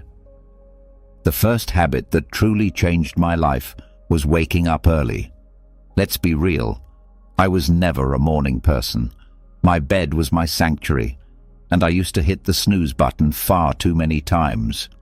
Mornings always felt rushed, and I often felt like I was starting my day off wrong. But I decided to try waking up early, and let me tell you, It was a game changer. I began setting my alarm for 5 a.m., and the first few days were tough. I dragged myself out of bed, feeling groggy and questioning whether this was worth it. But I pushed through, and by the third day, something incredible happened. I began to appreciate the peacefulness of the early morning hours. There was something almost magical about being up before the rest of the world, when everything was still and calm. With those extra hours in the morning, I had time for things I'd never been able to fit into my day before. I started with some light exercise, nothing intense, just stretching or a short jog around the neighborhood. This helped wake me up and energized me for the rest of the day. I also took time to meditate and set my intentions for the day. These few moments of mindfulness had a huge impact on my overall mindset and productivity. An unexpected benefit of waking up early was that I no longer felt rushed. I had plenty of time to enjoy a healthy breakfast, savor my coffee, and plan out my day. This calm, unrushed start set a positive tone for the entire day. I felt more organized, less stressed, and had a greater sense of control over my time. One memory that stands out was the morning I watched the sunrise from my balcony. It was such a simple moment, but deeply beautiful. As the sky changed colors and the world slowly came to life, I felt an overwhelming sense of gratitude and peace. It was in that moment that I truly understood the power of waking up early. I encourage you to give it a try, even if it's just for a week. Start by waking up just 15 minutes earlier than usual and gradually increase that time. You might be surprised by how much of a positive impact it can have on your life. It's not just about gaining extra hours in the day, it's about using those hours to create a more mindful, intentional, and fulfilling start to your day. Speaking of daily habits, daily exercise was habit number 2 that truly transformed my life. Let me be upfront. I wasn't always the most active person. I used to find every excuse in the book to avoid working out. I'm too tired, I don't have time, or I'll start tomorrow. Sound familiar? But one day, I decided that enough was enough. I made a commitment to move my body every single day for a week, and the results were incredible. I started small, just 20 minutes a day, mixing up yoga, jogging, and strength training. I wanted to keep things interesting so I wouldn't get bored and quit halfway through. The first few days were tough. My muscles were sore, and I felt exhausted, but I reminded myself why I was doing this, to feel better both physically and mentally. By the 4th day, something amazing happened. I woke up feeling more energized. My mood had improved drastically. I was less irritable and much more positive.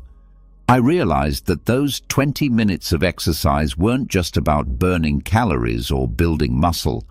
They were about giving myself time to focus on me, to release stress, and to boost my endorphins.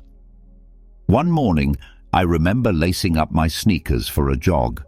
It was a crisp, clear day, and as I ran, I felt a sense of freedom and clarity that I hadn't experienced in a long time. It was just me, the open road, and my thoughts. That connection to myself and the world around me was truly empowering. I also started to see physical changes. My posture improved, I felt stronger, and I noticed a difference in my overall fitness. But the biggest change was in my mindset. Exercise became my time to disconnect from the world and reconnect with myself. It became a form of self-care rather than a chore.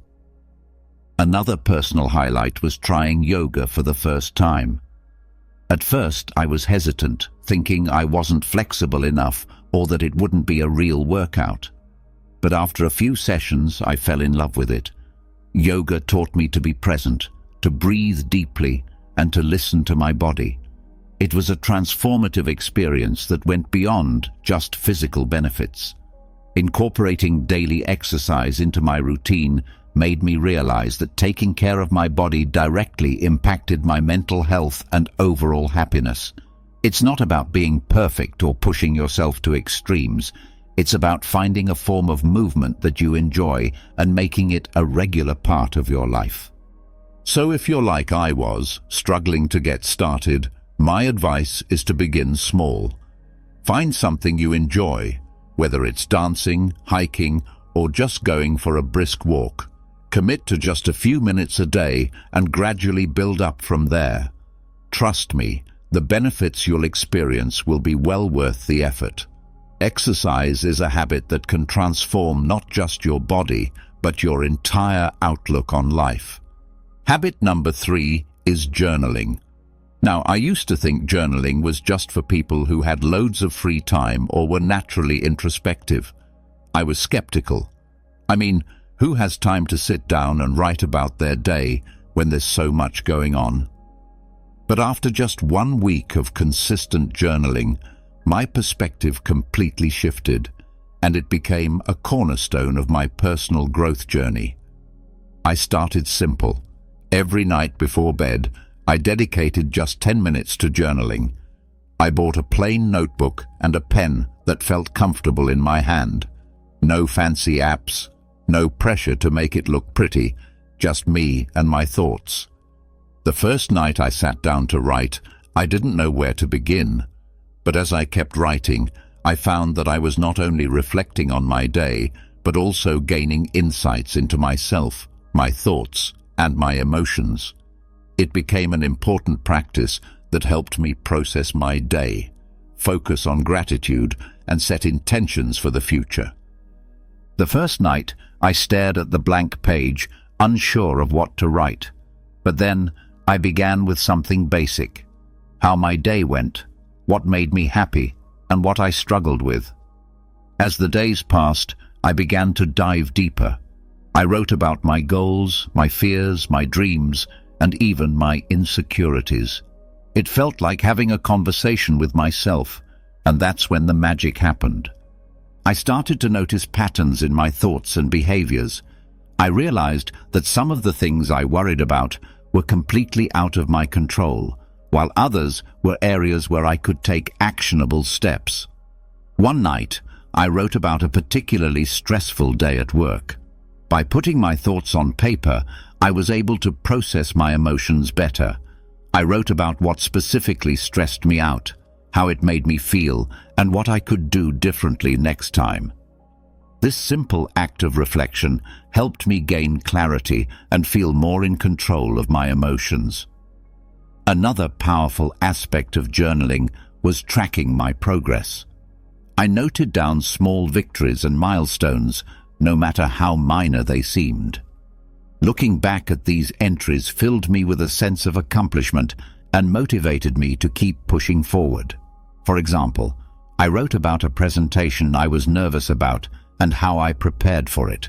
Seeing my preparation process and the positive outcome documented in my journal was incredibly encouraging. I also started a gratitude section in my journal.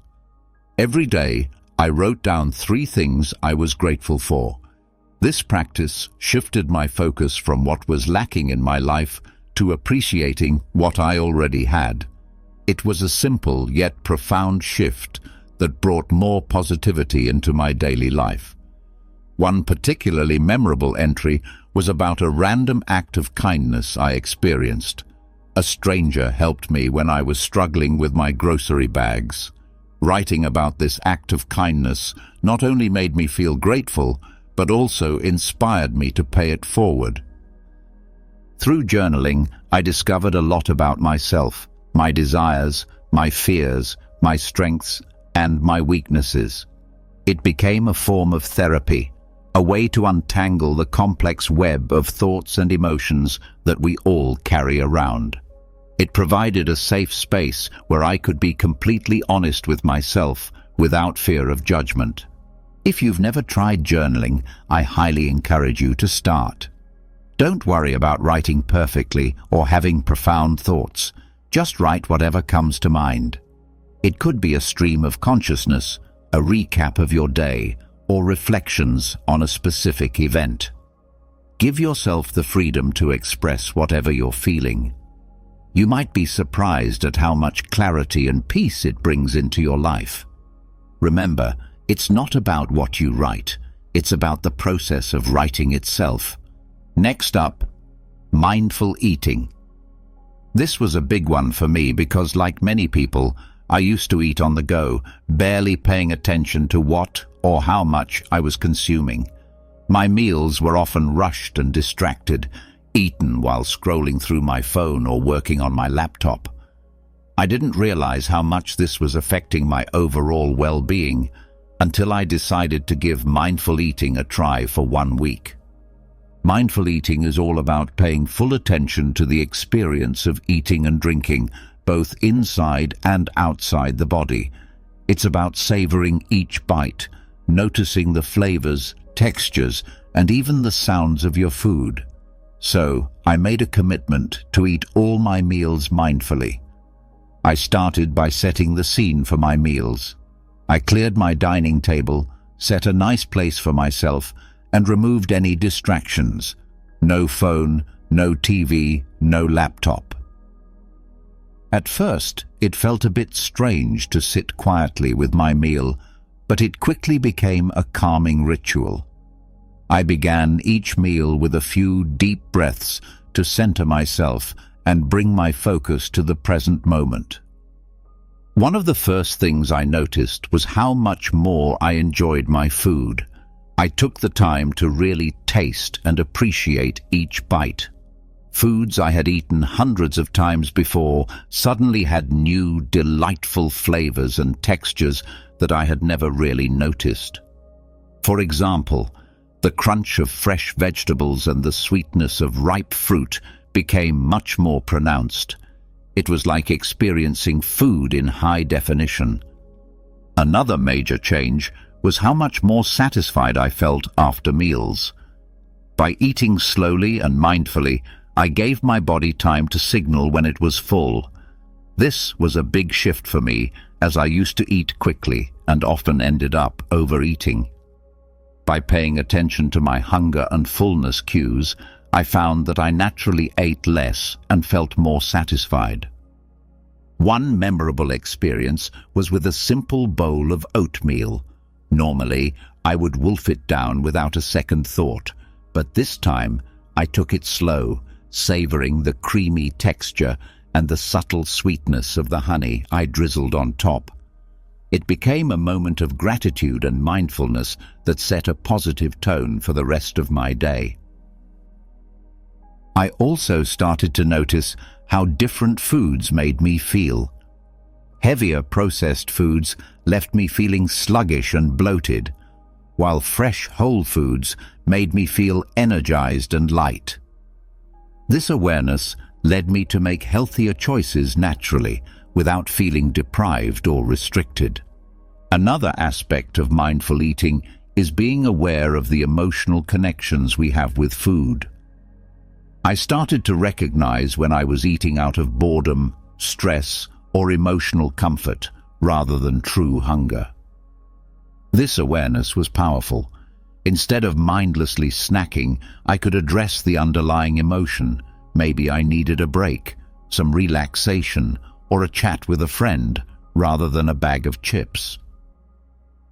There was one particular evening when I had a craving for something sweet after dinner. Instead of automatically reaching for dessert, I paused and asked myself if I was truly hungry or just seeking a reward after a long day. I realized I wasn't actually hungry and opted for a warm cup of herbal tea instead. It was a small victory that highlighted how powerful mindful eating can be. Incorporating mindful eating into my life was a transformative experience. It helped me develop a healthier relationship with food, improved my digestion, and even enhanced my overall sense of well-being. It's a habit I've continued beyond that initial week, and I can't recommend it enough. If you're interested in trying mindful eating, start with just one meal a day.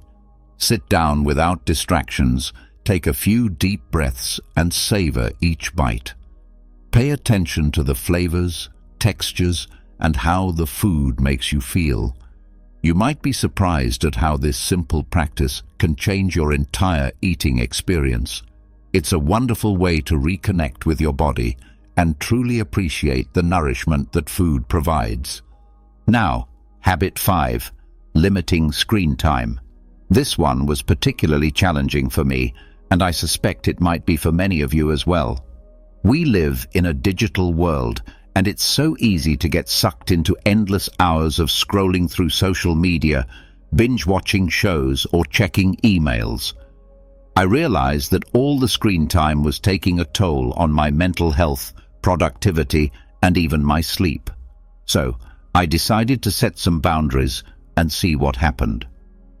First, I set a daily limit of 1 hour for non-work-related screen time. This meant no mindless scrolling through Instagram, no endless YouTube marathons, and no late-night TV binges. It was tough at first. I had become so accustomed to filling every spare moment with screens, but I knew I needed to make a change. The first thing I noticed was how much more time I had in my day. I hadn't realized how much of my time was being eaten up by screens until I consciously limited it.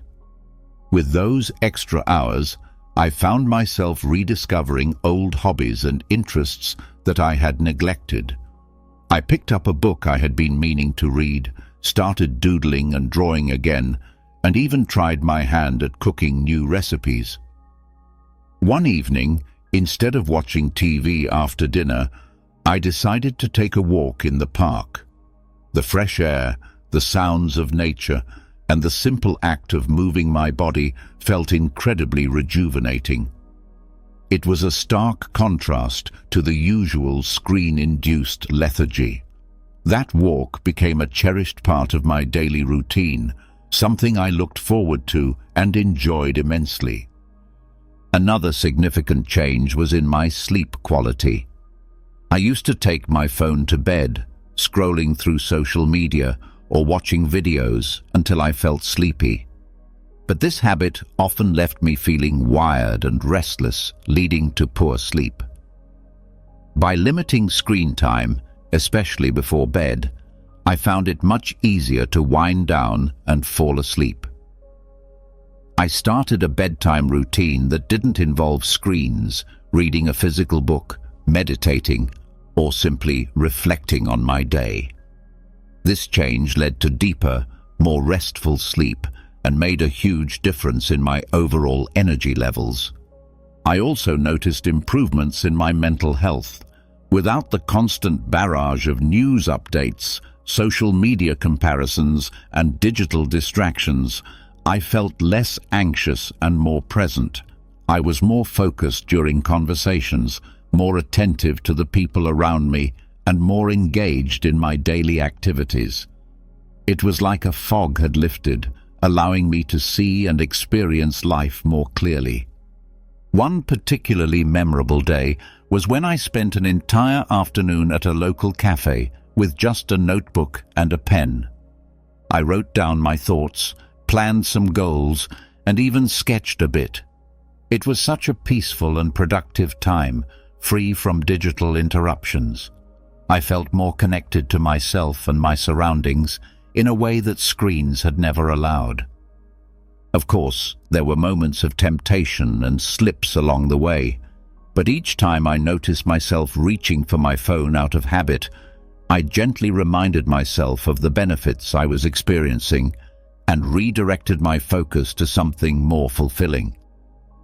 Limiting screen time isn't about completely eliminating technology from your life. It's about creating a healthier balance and being more intentional with your time. If you're feeling overwhelmed or disconnected, I encourage you to try setting some screen time boundaries. Start small, maybe with an hour less each day, and gradually increase it. Use that extra time to reconnect with yourself, your loved ones, and the world around you. You might be surprised at how much richer and more fulfilling life can be when you step away from the screens and engage more with the real world. All right, everyone, that wraps up our journey through the 7 habits that dramatically changed my life in just 1 week. It's been an incredible experience, not just implementing these habits, but also sharing them with you. Each of these habits has the power to bring about significant positive changes, and I truly believe that if they worked for me, they can work for anyone. If any of these habits have inspired you, I encourage you to try them out for yourself. Start small, maybe with just 1 habit, and see how it feels. Adjust according to what suits your lifestyle and needs. Remember, the goal isn't perfection. It's progress. It's about making small, manageable changes that, over time, lead to substantial transformations. I'd love to hear about your experiences, so please drop a comment below sharing which habit you're thinking of adopting or any questions you might have about getting started. Your feedback and stories are what make this community so amazing and supportive. And if you found this video helpful, don't forget to like, subscribe, and hit the notification bell so you won't miss any of our future content. We have lots more insights and tips coming your way that you won't want to miss. Imagine this. Right now, you have the power to turn your greatest challenges into your most meaningful successes. But how, you may wonder? Today, we're diving into Stoicism, an ancient philosophy that has helped people overcome adversity and find peace in the midst of chaos for centuries. Think back to a time when you faced a situation that tested your patience or shook your confidence. How did you react? Were you controlled by your immediate emotions, or did you choose a response aligned with your core values and beliefs? This is where Stoicism comes in, guiding us to approach life's challenges with courage, wisdom, and composure. Today, we'll explore a powerful idea with ancient roots that is just as relevant today: the practice of training your mind to respond, not react. This isn't just about staying calm in difficult situations. It's about developing a deep awareness and being fully present in the moment. This helps you move through life's ups and downs with intention and grace. The Stoics, ancient thinkers known for their practical outlook on life, had much to say on this topic. They believed that while we can't control what happens to us, we can control how we interpret and respond to those events. Stoicism encourages us to focus on what's within our power, teaching us to detach from external circumstances and ground ourselves in reason and choice. This wisdom can inspire us to pause, reflect, and choose our actions thoughtfully rather than reacting impulsively. Why is this important? Consider how much of our stress, regret, and frustration stem from quick reactions to what others say or do. Imagine being able to stay calm, centered, and thoughtful, even when the world around you is anything but. This isn't just about finding inner peace. It's about becoming a more effective, compassionate, and resilient person. These qualities have the power to transform not only your life, but also the lives of those around you. In today's conversation, we'll explore various strategies that combine insights from modern psychology and Stoic philosophy. These strategies will help you develop a responsive mindset. We'll discuss how to cultivate mindfulness, why responding instead of reacting matters in today's world, how to express emotions constructively, and how to keep the bigger picture in mind, a perspective in which the Stoics excelled. By the end of our discussion, you'll have a toolkit of strategies to help you pause, assess, and respond thoughtfully to whatever life throws your way. Together, we'll learn to anchor ourselves in the wisdom of Stoicism and the power of our own minds to choose how we respond, transforming our experiences and interactions for the better. As we explore the essence of responding over reacting, we enter a space where every thought and action is intentional, echoing the timeless teachings of Stoicism. The Stoics, those ancient philosophers from Greece and Rome, held principles that are incredibly relevant to our fast-paced modern world. They emphasized the importance of mastering our emotions and reactions, teaching that true power lies in our ability to choose how we respond to any situation. So, why is it so important to cultivate the ability to respond rather than react impulsively? Imagine you're in a tense meeting or facing a personal challenge. The natural instinct is often to react immediately, driven by a surge of emotions. While this reaction is instinctive, it's rarely in our best interest. Over time, reactive behavior can escalate conflicts, damage relationships, and lead to decisions we regret. This is where Stoic wisdom proves invaluable. The Stoics advocated for living in harmony with nature and reason, emphasizing that every action should be guided by virtue and rational thought. By adopting this philosophy, we learn to observe our initial impulses, analyze them with reason, and choose actions that align with our core values and long-term goals. Responding instead of reacting means taking a moment to pause when faced with a triggering situation. It's about stepping back to reflect, not only on the external event, but also on your internal response. This pause gives you the opportunity to consider different outcomes and choose the one that is reasoned, balanced, and most importantly, under your control. In practicing this Stoic approach, you're not ignoring or suppressing your emotions.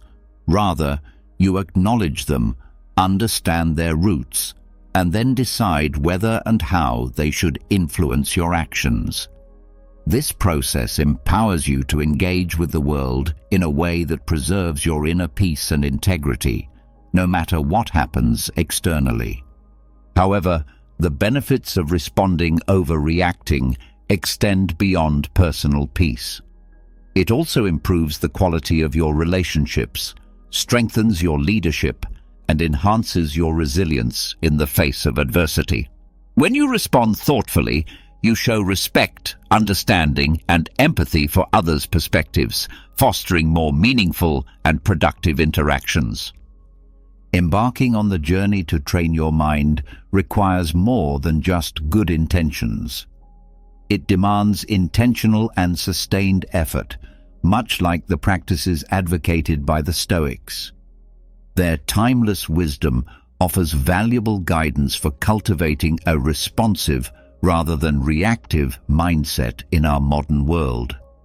Let's first explore the importance of self-awareness, a key pillar of Stoic philosophy. The Stoics stressed the need for introspection and understanding one's own thoughts and motivations. In this context, self-awareness means developing a keen understanding of your mental and emotional states. When you're aware of your thoughts and feelings, you're better equipped to manage them effectively. This heightened awareness helps you recognize the onset of emotional reactions and take the crucial first step toward choosing a more reasoned response. Next, we'll explore the practice of pausing, a simple yet powerful strategy. Marcus Aurelius, the Stoic emperor, often spoke of the space between stimulus and response, the moment when we have the power to choose our actions. By cultivating the habit of pausing, we gain the ability to make more intentional, thoughtful decisions in the face of life's challenges. This brief pause can be filled with a deep breath, a moment of reflection, or a short meditation. In this space, we can connect with our inner Stoic, asking ourselves what virtue is needed in the moment and which response aligns with our highest self.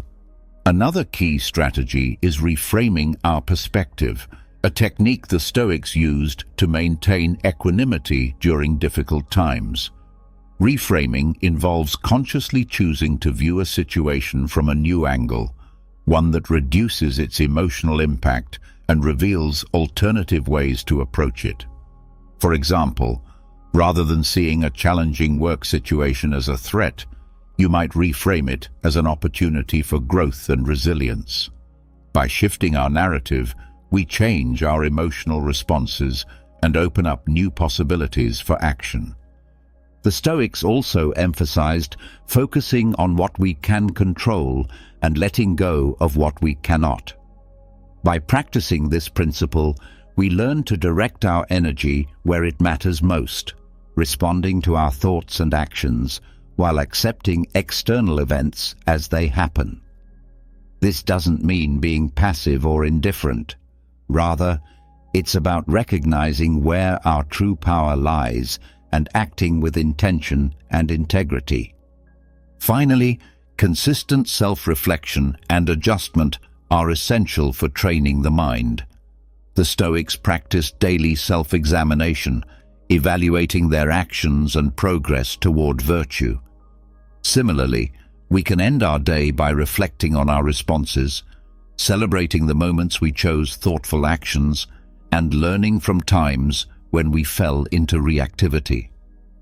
This continuous process of self-assessment and improvement helps us build a responsive mindset and cultivate the wisdom and balance central to Stoicism.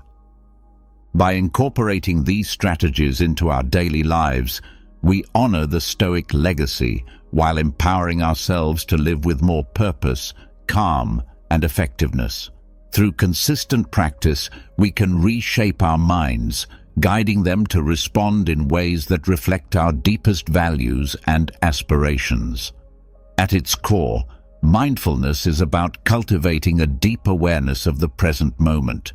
It involves observing our thoughts, emotions, and sensations without judgment, which allows us to gain insight into their nature and influence.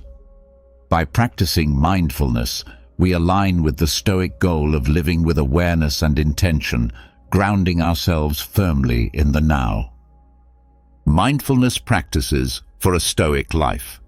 The only moment we truly have the power to act is the present. One effective way to cultivate mindfulness is through focused attention exercises like breath meditation. By simply observing our breath, each inhale and exhale, we strengthen our ability to concentrate and bring our attention back to the present whenever it wanders. This practice isn't just about relaxation, it's training for the mind, improving our ability to stay focused and present amidst life's distractions. Another key mindfulness practice is mindful observation, which can be applied to any activity. Whether you're eating, walking, or performing routine tasks, you can practice being fully engaged in the moment, observing each aspect with curiosity and openness. This enhances the experience itself and also strengthens your ability to stay focused and responsive in various situations. Body scan meditation is another powerful technique that fosters both body awareness and presence. By slowly scanning through different parts of the body, we develop a deeper connection with our physical selves while also recognizing and releasing built-up tensions and emotions. This practice mirrors Stoic reflection on the body's nature and emphasizes not letting physical sensations overly influence our rational minds. Incorporating mindfulness into our interactions with others can also transform our relationships and communication. By being fully present, listening attentively, and observing without judgment, we foster deeper understanding and connection. This practice aligns with the Stoic value of empathy and the recognition that others too are rational beings navigating their own challenges and experiences. Implementing response over reaction in daily life. By embracing these mindfulness practices, we follow a path laid out by the Stoics, one that leads to greater clarity, tranquility, and effectiveness in our actions. As we cultivate a mindful presence, we equip ourselves with the tools to respond to life's challenges with grace, wisdom, and composure, embodying the best of Stoic-inspired living. Let's now shift our focus to the practical application of the mindfulness and Stoic insights we've gained, aiming to create a lifestyle where thoughtful responses take precedence over impulsive reactions. The goal of practicing response over reaction is not about suppressing our natural instincts. Instead, it's about deepening our engagement with life in line with the Stoic virtue of living with intention and rational thought. To truly embody the principles we've discussed, it's essential to establish daily practices that help us respond thoughtfully. Picture yourself in a challenging situation, perhaps a disagreement at work or an unexpected setback. Your immediate impulse might be to react emotionally, driven by frustration or disappointment. However, this is precisely the moment to tap into your Stoic-inspired training. Pause and reflect on the bigger picture. Ask yourself, what would a Stoic philosopher do? This question isn't about suppressing your emotions. Instead, it invites you to engage your rational mind to evaluate the situation objectively and choose a constructive response. The goal is not to eliminate emotions, but to channel them productively, using reason to navigate through them. Acknowledge your feelings, understand what triggered them, and then, with clarity and calm, decide on the best course of action that aligns with your values and goals. In practical terms, this could mean taking a brief walk to clear your mind before replying to a provocative email. Or it could involve digging deeper into what's truly bothering you in a conflict, addressing the root causes rather than reacting to surface-level frustrations. Each time you choose to respond instead of react, you're reinforcing a pattern of thoughtful engagement with life's challenges, building resilience, and fostering a greater sense of peace and satisfaction. Integrating this approach into your daily routine amplifies its impact. Start your day by reflecting on your intentions, reminding yourself of your commitment to respond thoughtfully in various situations. Make journaling a regular habit, using it to reflect on your responses, celebrate successes, and identify areas for improvement. Above all, embrace a mindset of continuous learning and growth, recognizing that each day offers a new opportunity to practice and refine your ability to respond rather than react. By committing to this path, you're not simply adopting a strategy for stress reduction or conflict management. You're embracing a way of life that reflects the Stoic pursuit of virtue and wisdom. You're choosing to live intentionally, aligning your actions with your highest ideals. In doing so, you contribute to a more thoughtful, compassionate, and responsive world.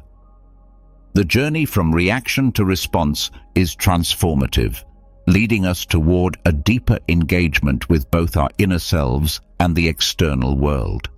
This is the path that the Stoics walked with dedication, and now, with their wisdom guiding us, we too can navigate life's challenges with grace, equanimity, and rationality, embodying the true spirit of Stoicism in our modern world.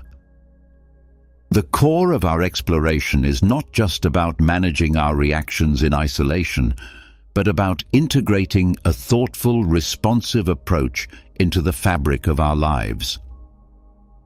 By embracing Stoic principles, focusing on what we can control, acting with reason, and striving for virtue, we empower ourselves to face life's challenges with greater calm and purpose. This Stoic-inspired path invites us to view every moment as an opportunity to practice our commitment to responding thoughtfully rather than reacting impulsively.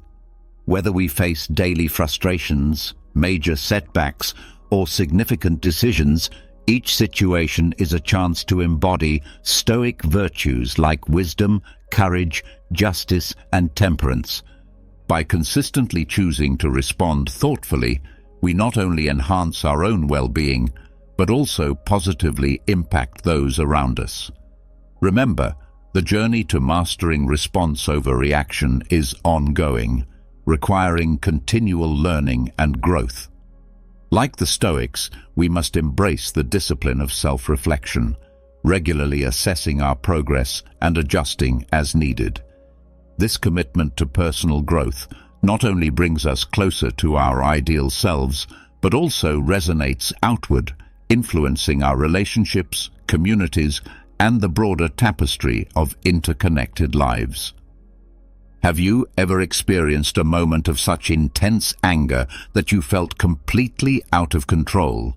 Perhaps when someone said something hurtful or acted in a way that deeply upset you.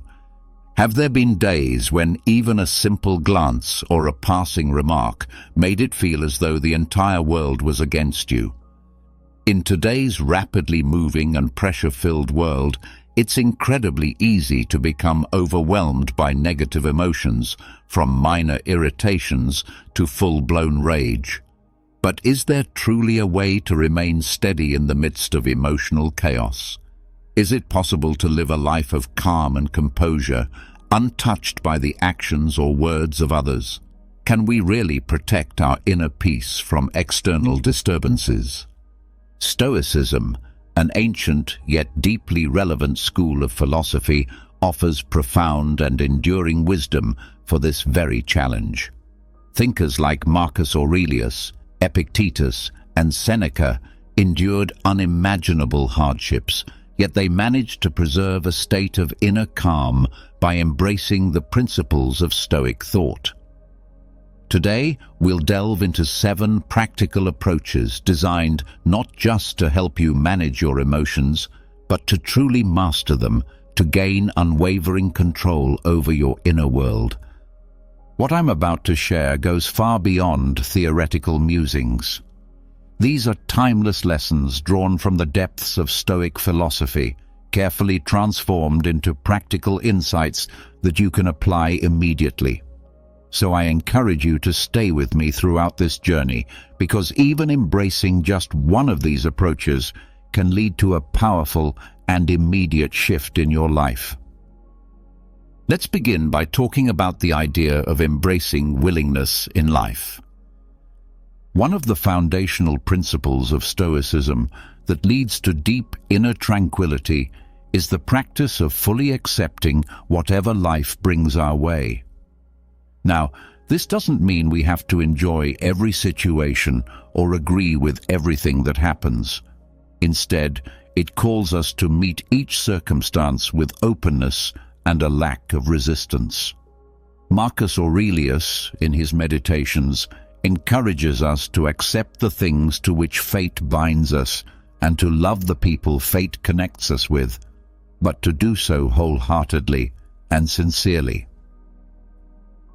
This type of acceptance is essential for breaking the cycle of anger and frustration. Picture yourself performing a mundane task like washing the dishes.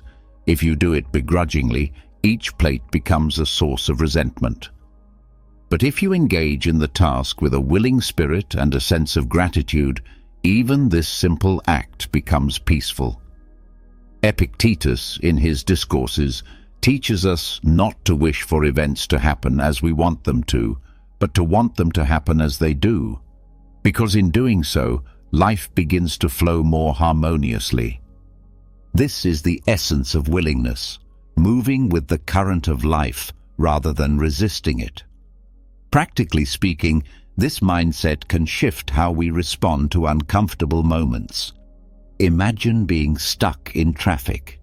If you allow yourself to dwell in irritation over the delay, your frustration only grows. But if you view the situation as an opportunity to listen to an audiobook, a favorite podcast, or to simply reflect, you instantly take back control over your experience. When we begin to accept life as it is, stress loses its grip on us. A critical part of developing willingness is clarifying our purpose. Instead of chasing fleeting desires or short-term goals, we can focus on a higher vision, a guiding purpose that informs all our actions. Ask yourself, what is the life I am striving to build? What vision am I aligning with? Unlike personal ambitions that might bring momentary satisfaction, a true vision encompasses the entirety of your being. When you live with a grand, meaningful purpose, each action becomes voluntary. You understand that even the hard or unpleasant moments are contributing to something greater. You're no longer just reacting, you're choosing. Think about the difference between doing something out of obligation versus doing something from the heart. If you're meeting a deadline at work under pressure, the task can feel heavy. But when you volunteer to help someone or support a cause you believe in, even the most difficult tasks feel fulfilling. The action may be the same, but the intention transforms your experience. I choose to do this becomes your sanctuary. I have to do this becomes your torment. Try applying this perspective to your daily life. When someone says something offensive, you face a fork in the road. You can let that comment dictate your emotions and lash out in anger, or you can see it as a moment to practice acceptance and inner strength. Remind yourself, this person is acting according to their own character, but I choose not to let it disturb my own. Accepting life's circumstances as they unfold does not mean giving up on self-improvement or letting go of the drive to better your circumstances. Rather, it means recognizing that while some things are beyond your control, your response is always within your power. This understanding is incredibly freeing. It reduces stress and empowers you to focus your energy where it matters most. For instance, if you're criticized at work, you can take it as a personal attack, or you can see it as an opportunity for growth. Your peace of mind isn't determined by what happens to you, but by how you interpret and respond to it. Embracing willingness is a process. It doesn't happen overnight. Start small. Accept when you make a mistake. Welcome life's little challenges as opportunities to strengthen your character. Learn to greet inconveniences with calm and patience. As you gradually develop this mindset, you'll find that anger has less power over you. External circumstances won't shake you as easily. Instead, you'll discover a growing, quiet power within yourself, the kind of power that allows you to live life by your own design. Now let's talk about the second principle, the importance of stopping the habit of judging others. Have you ever paused to reflect on why it's so easy to feel annoyed, frustrated, or angry with the people around you? It often comes down to a simple truth.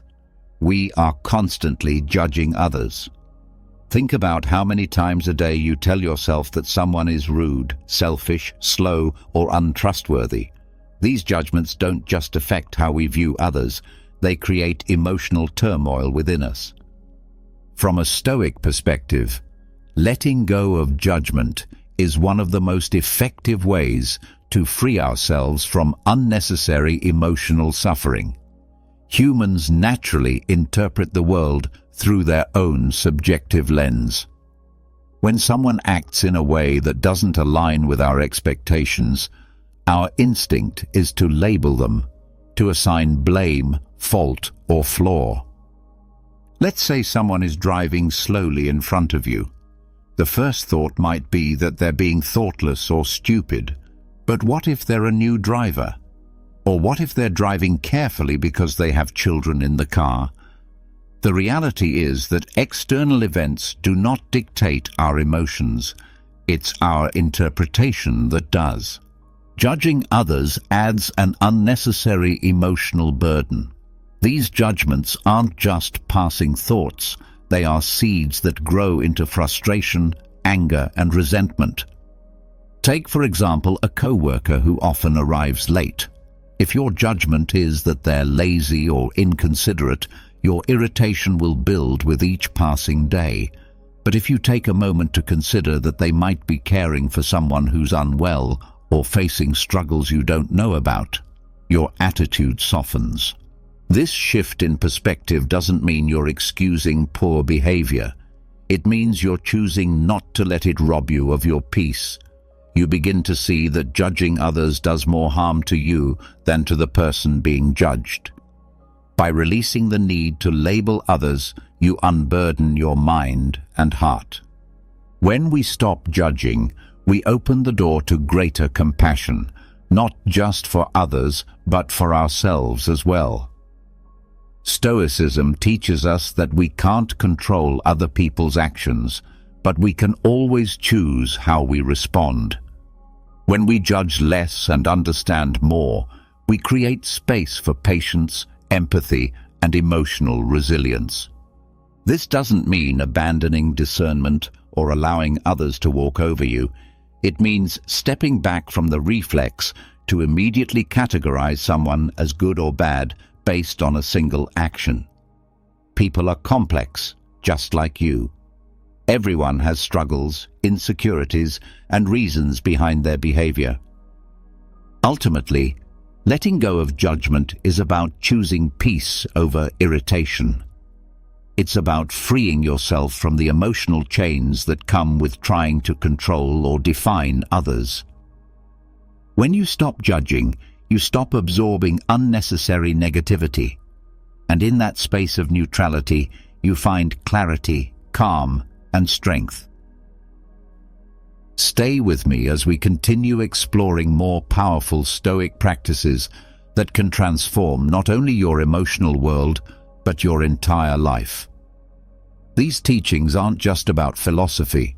They're about creating a life of stability, depth, and enduring inner peace. Stoicism doesn't instruct us to ignore our problems. It teaches us to see them with greater clarity and understanding. Marcus Aurelius wisely observed that we always possess the option of withholding our opinion. There is never a true necessity to become agitated or to disturb your inner peace over matters beyond your control. No one is entirely virtuous or completely flawed. People are a blend of actions, influenced heavily by their life experiences, surroundings, and level of awareness. Think back to a time when you didn't show up as your best self. Maybe you were exhausted, overwhelmed, or just having a particularly rough day. In the same way, others' actions are rarely a reflection of who they are at their core, but more often a response to the situations they're facing. In the right environment, even someone with many faults can demonstrate surprising kindness. On the flip side, even those who are usually composed and kind can falter under pressure. Consider this. You're at a restaurant and the server accidentally spills water across your table. Your immediate reaction might be irritation or anger. How careless! But if you take a moment to pause and reflect, considering the possibility that they might be having an exceptionally difficult day, your emotional response changes. You feel lighter. This is the quiet but profound power of releasing judgment. Not only does it lift the burden of discomfort from your shoulders, but it also deepens your empathy toward others. To be clear, letting go of judgment doesn't equate to justifying wrongdoing. It means choosing not to let the actions of others take control of your inner world. You can still recognize poor behavior and distinguish right from wrong without allowing negativity to poison your mind. As Marcus Aurelius also noted, the best form of revenge is to remain unlike the one who committed the harm. The most dignified and powerful response to being wronged isn't retaliation, it's maintaining your grace and self-control. So how do we put this principle of non-judgment into action. The first and most essential step is awareness. When you notice yourself beginning to form a judgment about someone, ask yourself honestly, is this thought necessary? Is it helping me in any meaningful way? Then try to shift your point of view. Put yourself in the other person's situation. What might they be going through that you don't see or understand? Remember too that the richness of life comes from diversity. The fact that someone behaves, thinks or reacts differently than you doesn't automatically make them wrong. It simply makes them different. And not every difference needs to be analyzed or emotionally charged. Often, it's not worth your energy or your peace. Letting go of judgment is ultimately about freeing yourself from carrying unnecessary emotional burdens.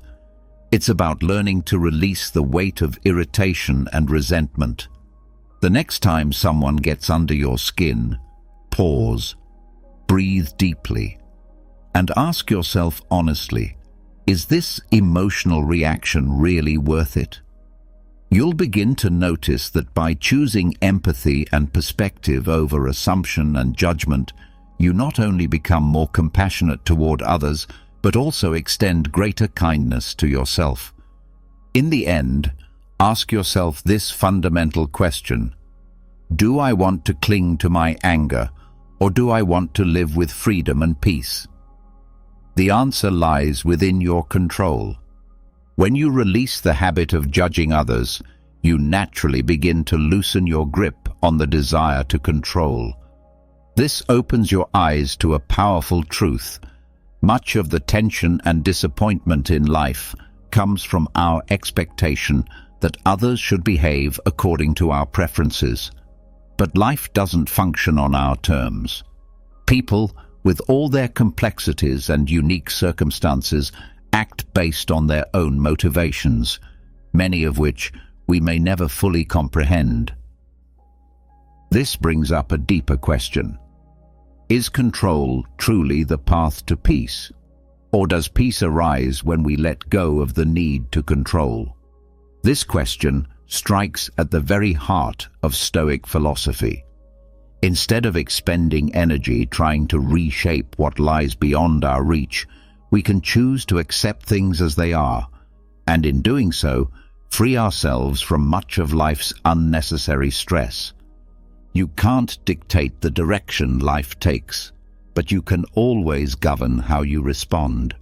Imagine you're driving during peak traffic hours. The roads are jammed, the horns are blaring, and you're about to be late. You feel frustration bubbling up. Why can't people drive better? Or, why is the traffic always like this? But the truth is, you can't alter how others drive or instantly clear the roads. What you can control, however, is your mindset. You can choose to become agitated, or you can take a breath and accept that this situation is simply outside your influence.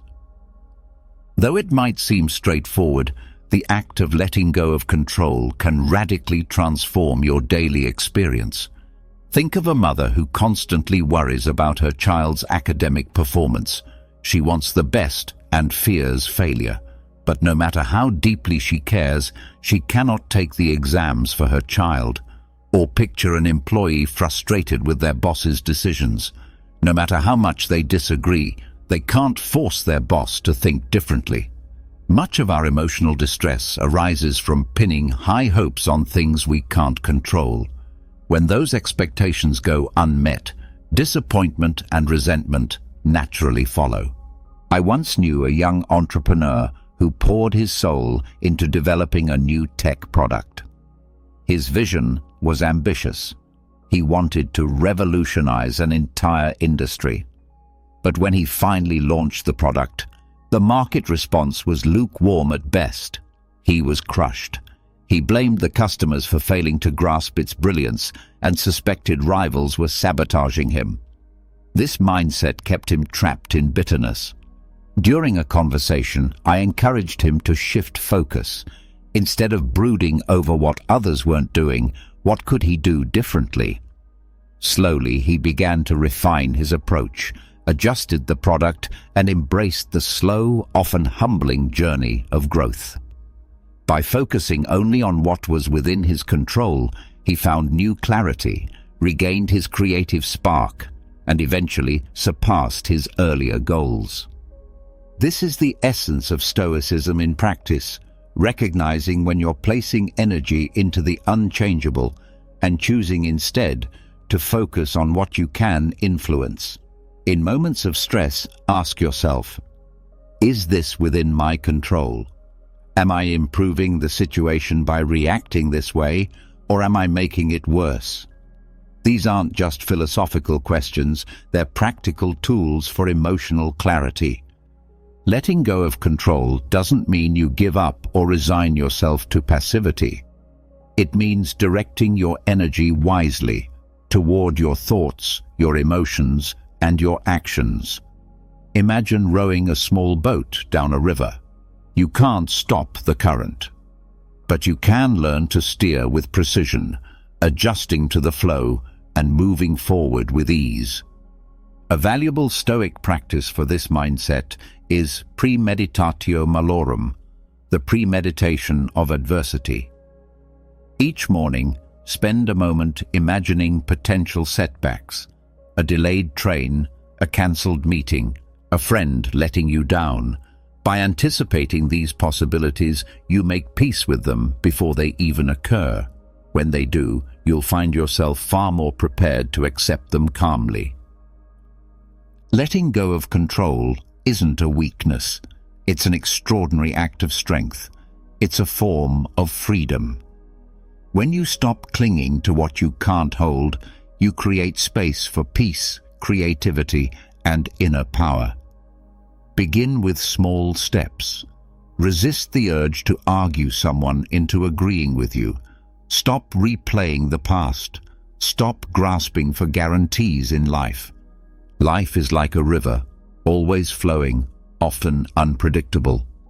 But when you learn to stop resisting and instead navigate with grace, you discover that peace isn't something you need to chase.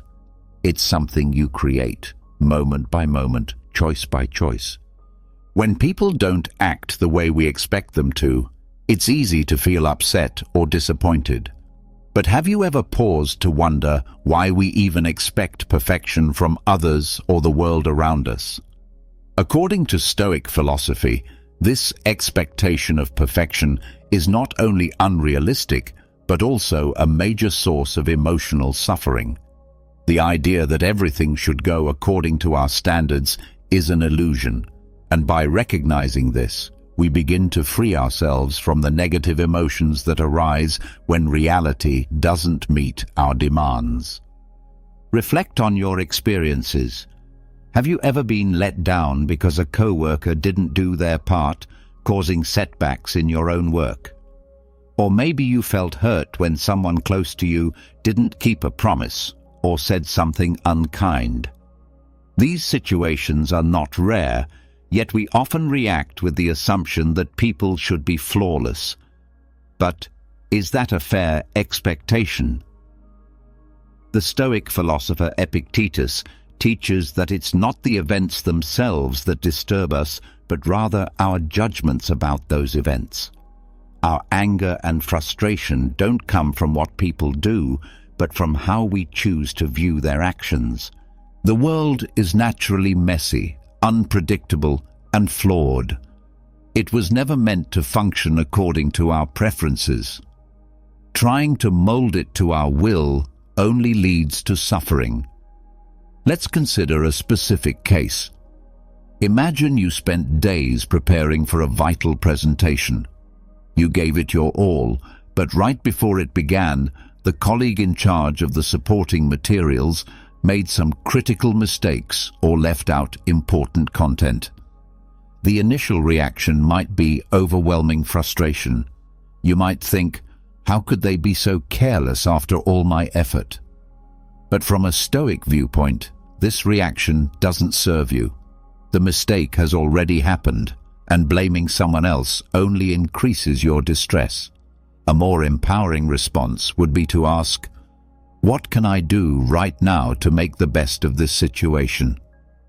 Accepting that people make mistakes allows you to stay calm and think clearly, which in turn helps you find better solutions. Stoicism teaches that our focus should remain on what we can control. Marcus Aurelius, the Stoic emperor, advised that we begin each day by reminding ourselves we will likely encounter rudeness, ingratitude, arrogance, betrayal, hostility, and selfishness. These aren't exceptions to the rule, they are part of life. He explained that such behaviors stem from ignorance, from a lack of understanding about what is truly good or bad. By anticipating these imperfections, we mentally prepare ourselves to respond with patience and strength. This isn't about being negative, it's about being realistic and equipping ourselves emotionally to handle life's unpredictability. Embracing the world's imperfections can also change the way we handle everyday conflicts. When someone fails to keep a promise, rather than immediately feeling betrayed, you can remind yourself that everyone is fighting battles you can't see. If you're feeling misunderstood, resist the urge to become defensive. Instead, calmly try to clarify your thoughts. Perhaps the other person didn't mean to offend, but simply didn't grasp your perspective. If someone is rude or critical, ask yourself whether their words truly injure you or whether it's your own interpretation that's creating the pain. To accept imperfection doesn't mean we stop trying to grow or improve the world around us. On the contrary, this mindset liberates us. When we stop demanding that others meet our personal standards, we free ourselves from constant disappointment and can instead invest our energy in what truly matters. Take personal relationships, for example. We often expect our partner to understand us completely, to instinctively know our feelings and needs. But even the most loving person can't read your mind. When you stop blaming them for not meeting your unspoken expectations and instead ask yourself whether you could express your needs more clearly, you not only reduce frustration, but also strengthen your relationship through better communication. When we truly embrace imperfection, we begin to find beauty in flaws. The co-worker who forgets deadlines, the friend who lets you down, the stranger who speaks harshly, all of these become chances to practice compassion and resilience. Ask yourself, have I ever made mistakes? If you desire understanding and forgiveness from others, shouldn't you be willing to extend the same to them? This shift in thinking reminds us that every human being is flawed, just as we are, and most are doing the best they can with the circumstances they face. Seneca, another great Stoic thinker, said that true freedom belongs to the brave. Having the courage to face and accept imperfection is not only a sign of compassion, it is a key to inner peace. You don't need a perfect world to be happy. When you stop expecting perfection from people or from life, you take a massive weight off your shoulders. Marcus Aurelius noted that your life's happiness depends on the quality of your thoughts. By training your mind to accept life as it is, not as you wish it to be, you begin to find peace amidst the chaos. This approach doesn't mean settling for less or tolerating harmful behavior. Rather, it's about mastering the art of living, one based on clarity, patience, and wisdom. As we start to accept the world's flaws, we arrive at a deeper realization. The way we feel about life's events is not dictated by the events themselves, but by our internal responses. This leads us to an even more personal challenge, learning to take responsibility for our emotions. The outside world is full of disorder, and people will often fail to meet our expectations. Things will rarely go exactly as we plan, but must these things shake us to our core? Accepting life's external imperfections is one part of the equation. The more difficult and more rewarding part is learning to regulate how we respond emotionally to what happens around us. This brings up a vital question. Who really controls your feelings? You or the circumstances you encounter? Stoic philosophy urges us to confront this truth head-on. Picture yourself standing in a crowded supermarket line on a hectic weekend. The place is buzzing with noise and stress. Suddenly, someone cuts in front of you without saying a word. No apology, no acknowledgement. Almost immediately, you feel a surge of irritation. You might think, "How rude." The impulse to speak up angrily or to stew in frustration is strong. But here's where you can take a pause and reflect. Is this person's inconsiderate action really worth disrupting your peace? They may have acted poorly, but your emotions are still your responsibility. Why should you allow their behavior to take charge of how you feel? If you choose calmness, you'll notice something powerful. The irritation begins to melt away. That person may continue without ever realizing what they did, but their behavior no longer has any control over your mood. The cue may take a few minutes longer, but your inner stability remains untouched. What could have been a spark for hours of negativity turns into just another moment in the day, easily forgotten.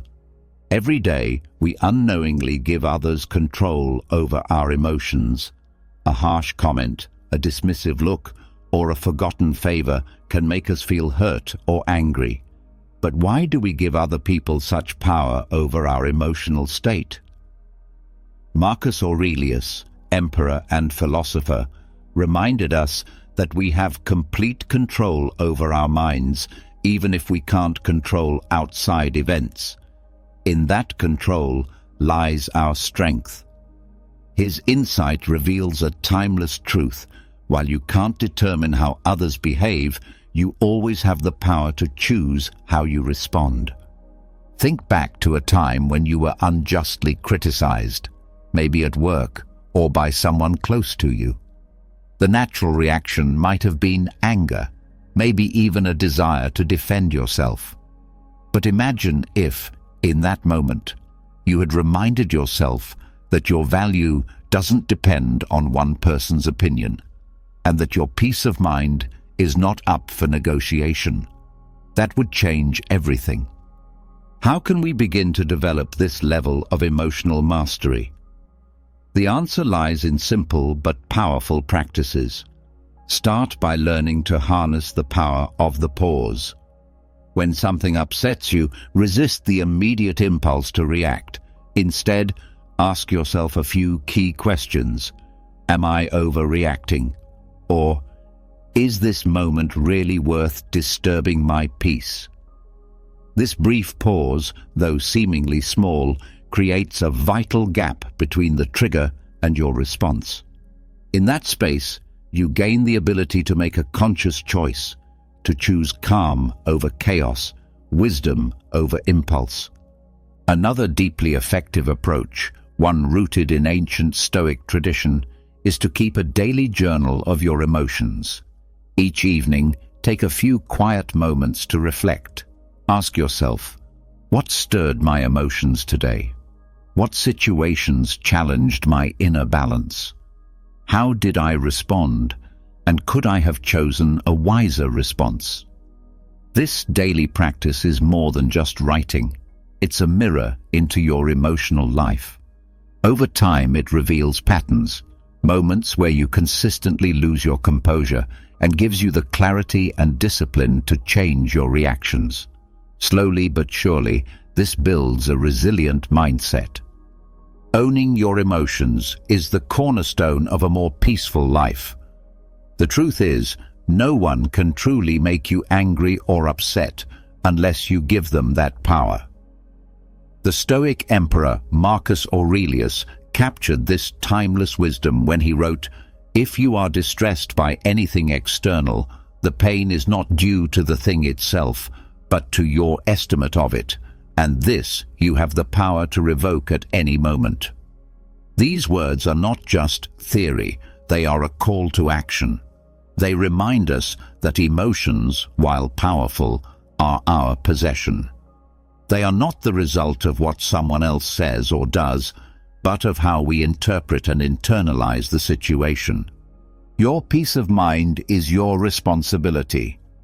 When you learn to protect it, fiercely but calmly, you will find that very little in this world can truly disturb your inner spirit.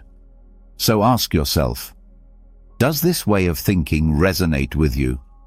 If it does, take a moment to like this message and share your own thoughts in the comments. I'd truly love to hear your personal stories and reflections. And if you see things differently, I welcome your perspective as well. Your insights might ignite a meaningful and enriching conversation that helps us all grow. Let's keep growing together as we move forward into the next timeless principle. Lesson number 6.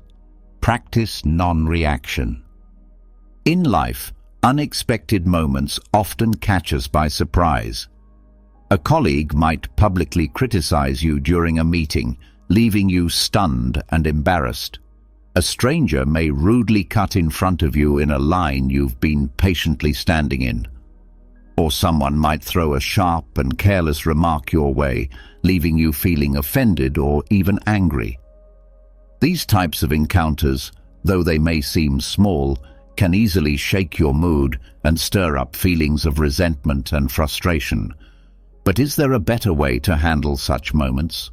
Is there a way to remain grounded and composed, even when others act out of line? The answer lies in mastering the ancient yet powerful art of non-reaction. Epictetus, one of the great voices of Stoicism, once said, "It's not what happens to you, but how you react to it that matters." This simple truth holds immense power. When you pause and reflect on it, you begin to see that your emotional state is not determined by other people's behavior, but by how you choose to perceive and respond to it. Take the earlier example of being criticized during a meeting. Your initial reaction might be to feel embarrassed or irritated, especially if the criticism is public and unexpected. You might feel the urge to immediately defend yourself or push back to protect your pride. But what if you paused instead? What if, in that brief space between stimulus and response, you asked yourself, why should I let this define my mood or my worth? That colleague's hasty or insensitive words don't actually diminish your capabilities. They only reflect their own mindset in that moment. By choosing not to react emotionally, you protect your peace, maintain your professionalism, and show strength, not weakness. Consider an alternative and more stoic approach. You smile calmly and respond, "Thank you for the feedback. I'll address that after I finish presenting my ideas." With that single response, you seize control of the situation. The colleague, expecting a defensive reaction, is instead met with grace and composure. And you, rather than being flustered or rattled, walk away from the meeting with confidence and inner calm. This is the quiet power of non-reaction. Seneca, another towering figure of Stoicism, once advised, "The greatest remedy for anger is delay." One of the most effective ways to master non-reaction is to give yourself time. When someone insults you or challenges you unfairly, resist the temptation to fire back immediately. Instead, take a breath. Reflect. If the conflict is over email, delay your reply by an hour or even a full day. Time grants you clarity, and clarity allows you to respond wisely rather than impulsively. Sometimes the strongest response is silence. Choosing not to retaliate doesn't mean you are weak. On the contrary, it means you are in full control. By refusing to be provoked, you remain the master of your inner state. There's a wise old saying, if a donkey kicks you and you kick back, you're both donkeys. This humorous yet profound parable teaches that reacting to negativity with more negativity only pulls you down to the same level. But when you rise above it, when you choose not to engage, you preserve your dignity and your peace. Picture a heated argument. Each word adds fuel to the fire, but then imagine one person stops speaking. They no longer react. Eventually the flames die down. Without fuel, anger cannot survive. The one who steps back from the conflict emerges not as weak, but as wise. They have chosen peace over pride and have protected their emotional balance. Take a moment to reflect. When was the last time you lost your temper over something that in hindsight was trivial? Was the anger worth it? If you could return to that moment, would you respond differently? These are powerful questions that invite us to become more self-aware and more in control of ourselves. Marcus Aurelius captured it best when he wrote, "If you are distressed by anything external, the pain is not due to the thing itself, but to your estimate of it, and this you have the power to revoke at any moment." This wisdom isn't abstract, it's practical. It means that even in the chaos of life, you always have the power to reclaim your peace. Mastering non-reaction doesn't mean you accept mistreatment or remain passive in the face of injustice. It means you become discerning, choosing where your energy is best spent and refusing to waste it on meaningless provocation. By embracing non-reaction, you gain emotional mastery. You protect your peace. You develop a strong, grounded soul that cannot be easily shaken by outside forces. Remind yourself every day, you cannot control the actions of others, but you can always control your response. In a world full of noise, calmness, silence, and an unshaken heart are your greatest strengths. This is the essence of Stoicism. Now, let's explore the next vital teaching. Lesson number 7. Find joy in selflessness. As we learn to stay calm and resist the urge to react hastily to the world around us, something remarkable begins to happen. Our inner world begins to lighten. The burdens we once carried, anger, irritation, resentment, begin to lift. The things that used to trigger us now feel like minor ripples in the vast river of life. And in that space where bitterness used to reside, something new and beautiful takes root. A quiet, radiant joy. The joy of understanding, of compassion, and of giving without expectation. As our hearts soften and open, we make room for empathy and love. We begin to see that sometimes the most powerful way to protect our peace is to simply forgive, to let go, to offer kindness even when it is not returned. This is not weakness, it is transcendence. It is the mind finding clarity and the heart expanding to embrace others, even those who fall short.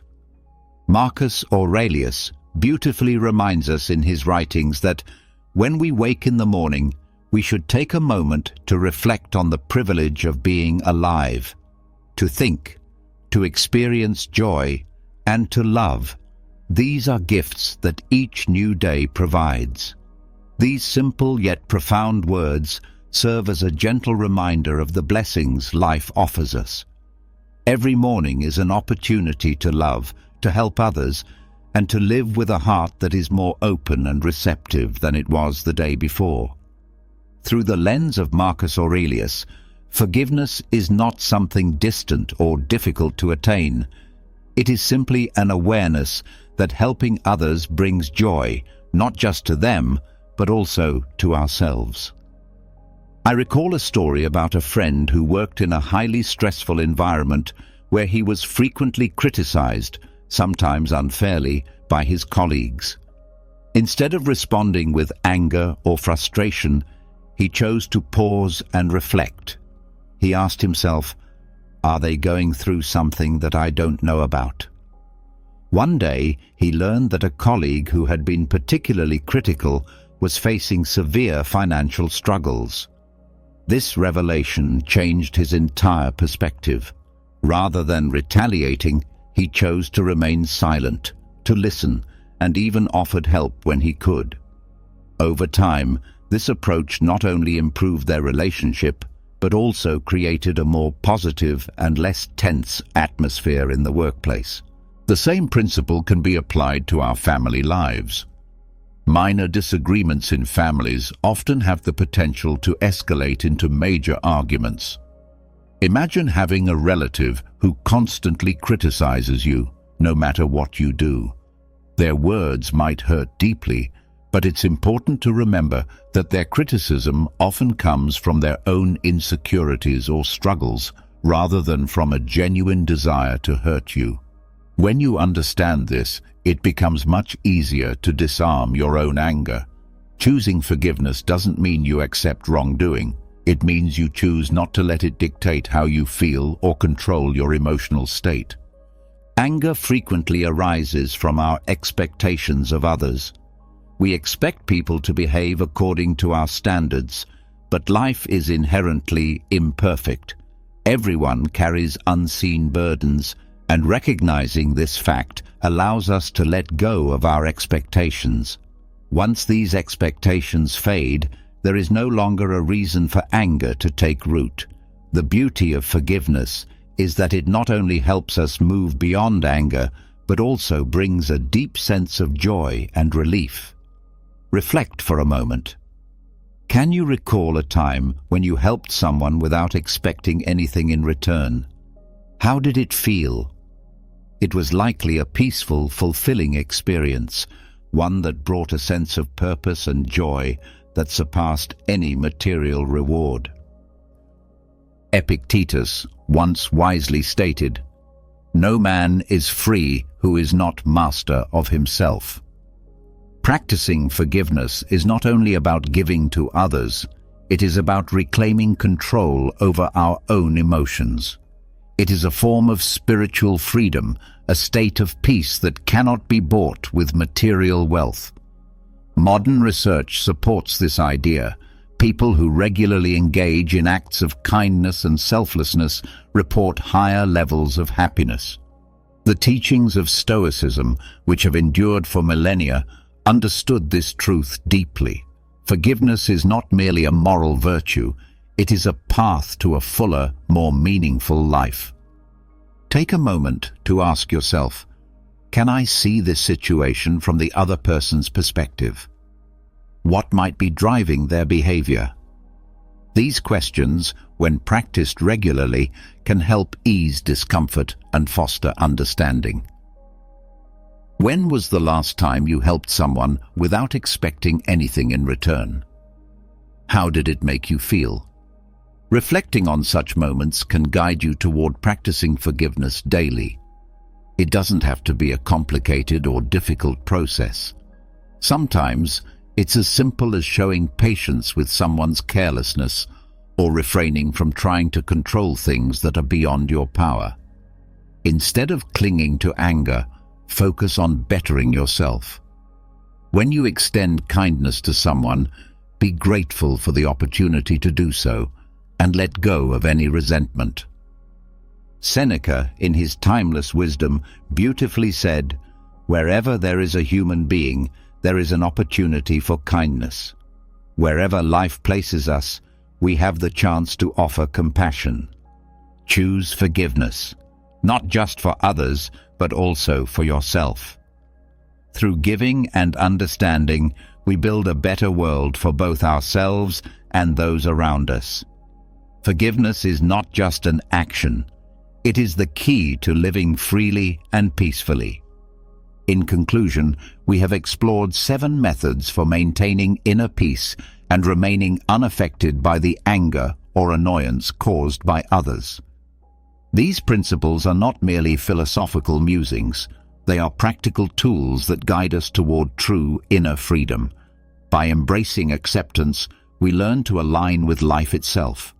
By letting go of judgment, we free ourselves from the burdens of bias. By relinquishing control and embracing imperfection, we take responsibility for our emotions and practice non-reactivity. All of these steps bring us closer to genuine self-mastery. Along this journey, finding joy in compassion becomes the greatest gift we can offer, not just to others, but to ourselves as well. Have you ever been stopped by someone who just couldn't believe your age? Maybe they thought you were years, if not a decade, younger than you actually are. At first, it might seem like just a compliment. But what if I told you that looking younger than your age isn't just about good genes or skin care? It's a sign, an indicator of something much deeper, something hidden within your psychology, your mindset, and even your life choices. People who look younger often share distinct psychological traits, and today I'm about to reveal what they are. If you've ever been told you don't look your age, pay close attention, because this might explain why. Before we begin, make sure to hit that like button and subscribe, because I'll be sharing more eye-opening content like this, and you don't want to miss out. 1. You have an unbreakable spirit. Have you ever noticed how some people go through the worst storms in life, yet still manage to look untouched by time? They face heartbreak, betrayals, financial struggles, and personal losses. But when you look at them, you'd never guess the battles they've fought. Their secret? An unbreakable spirit.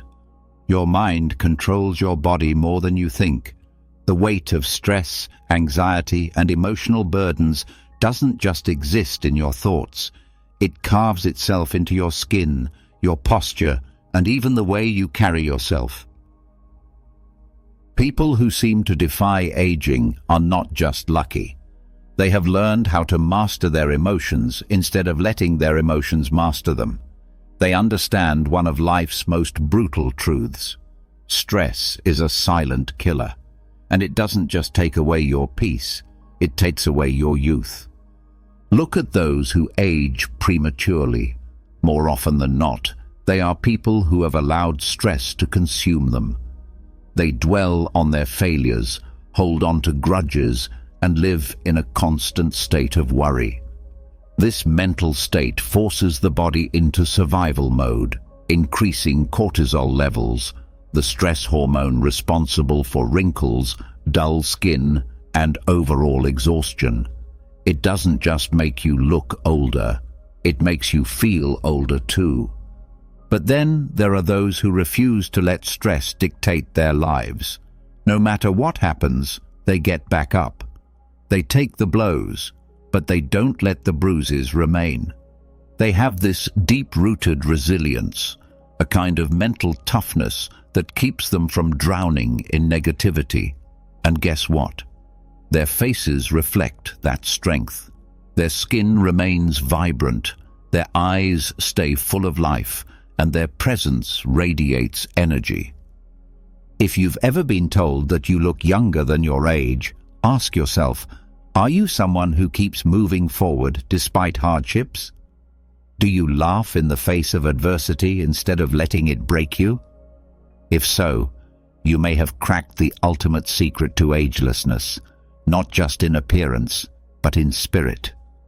And if you haven't yet mastered this, the best time to start is now. Let go of what you cannot control. Find strength in your struggles. Refuse to be defeated, because while life will try to wear you down, only you have the power to decide whether it leaves a mark on your soul or your face. 2. You embrace change instead of fearing it. Have you ever met someone who, despite their age, has this unstoppable energy, the kind that makes you question if time even affects them? They move through life with excitement, curiosity, and openness that seems almost childlike. These are the people who have discovered the ultimate key to staying young, embracing change instead of fearing it. Stubbornness is one of the fastest ways to age, mentally, emotionally, and physically. When people resist change, they trap themselves in cycles of stress, frustration, and stagnation. Their minds grow rigid, their habits repetitive, and their bodies begin to reflect the weight of their unwillingness to adapt. This resistance doesn't just affect their mood, it manifests in their posture, their expressions, and even the way they carry themselves. You've probably seen it. The frown lines, the stiffness, the energy of someone who is simply existing rather than truly living. Now think about those who seem ageless, even in their 50s, 60s, or beyond. They are the ones who don't let time define them. Instead of clinging to the past, they welcome new experiences. Instead of saying, "I'm too old for this," they say, "Why not?" They are lifelong learners, willing to grow, evolve, and try things outside of their comfort zone. This flexibility isn't just good for the soul, it's a powerful anti-aging weapon. Science backs this up. People who constantly learn new skills, explore different ideas, and remain socially and intellectually engaged maintain stronger brain function and healthier bodies. Their minds stay sharp and their spirits remain lively, which naturally reflects in their appearance.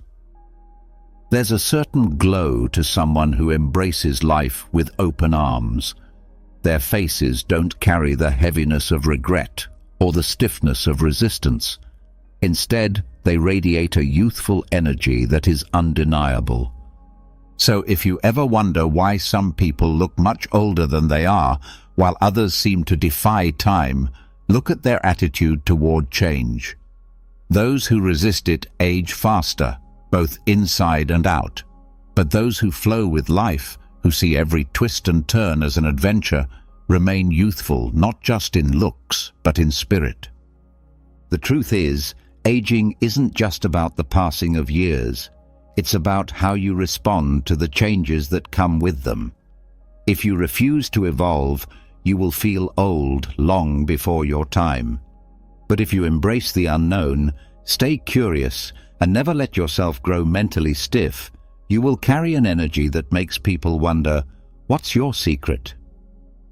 3. Your mind is always curious. Have you ever met someone whose energy is so vibrant, so alive, that they seem untouched by time? They could be 40, 50, or even 60, yet they have the spark of someone half their age. What's their secret? It's not just good genetics or a fancy skincare routine. It's their curiosity. Most people assume that youth is only about how you look, but that's a lie. True youth starts in the mind. The moment you stop being curious, stop asking questions, stop learning, you start aging in ways that no anti-aging cream can fix. A dull mind leads to a dull body. People who let life become repetitive, who settle into routines without ever exploring new things, slowly lose the energy that once made them shine. You can see it in their posture, in their tired eyes, in the way they speak. They aren't living, they're simply existing. Now contrast that with someone who is endlessly curious. These are the people who never stop learning, who always want to know more about the world, about people, about themselves. They pick up new hobbies, ask deep questions, challenge their own thoughts, and see life as an adventure rather than a burden. Their minds stay sharp, and as a result, their bodies follow. Science backs this up. Mental stimulation keeps the brain active, reducing cognitive decline and even slowing down the aging process. But curiosity does more than just keep your mind fresh. It changes your entire energy. Have you ever noticed that people with youthful curiosity have a certain glow?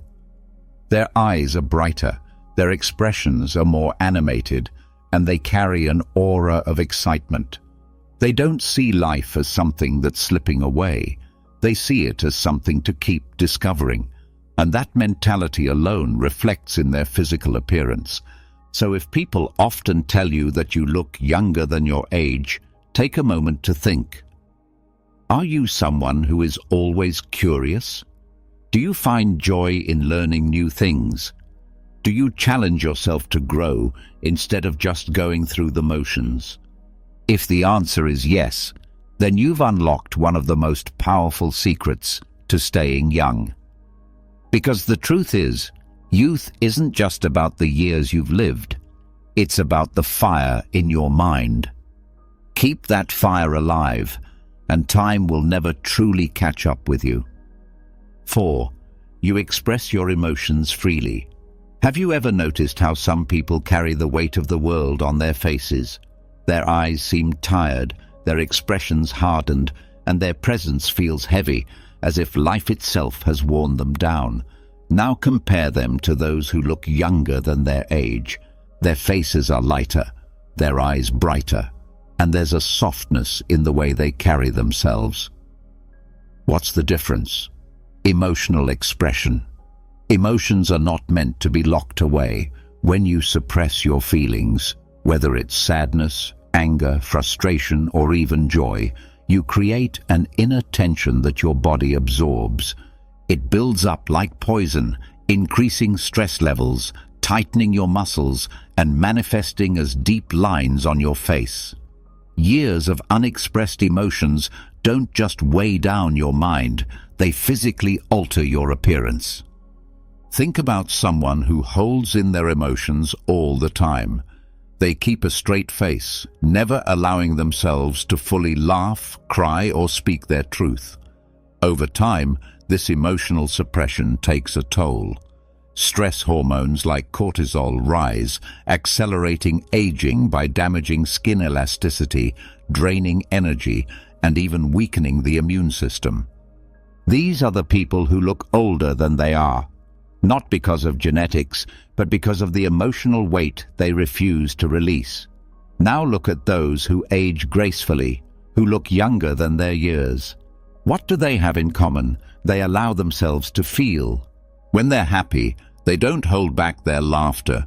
When they're sad, they don't pretend to be fine. They cry, they talk, they release. They are emotionally honest, and this honesty keeps them youthful. Their faces don't carry the tension of years of unspoken words or suppressed pain. Instead, they remain expressive, vibrant, and full of life. It's no surprise that cultures that encourage open emotional expression tend to have people who appear more youthful and energetic. Emotional release is a natural anti-aging tool, one that no expensive product can replace.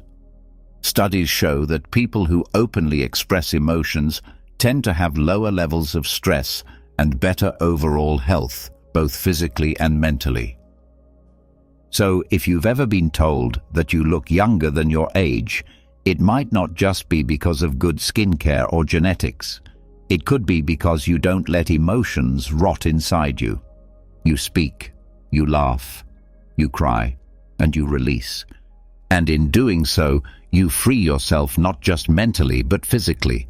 Because the truth is, the face is a reflection of the soul, and those who let their emotions flow freely, they stay young, not just in appearance, but in spirit. 5. You surround yourself with positive energy. Have you ever walked into a room and immediately felt drained, as if the air itself was heavy? Or spent time with someone who, after just a few minutes, left you feeling exhausted? That's because energy is contagious, whether it's positive or negative. And if you constantly expose yourself to negativity, it doesn't just affect your mind, it slowly wears down your body, making you age faster. The truth is, the people you surround yourself with have a direct impact on your youthfulness.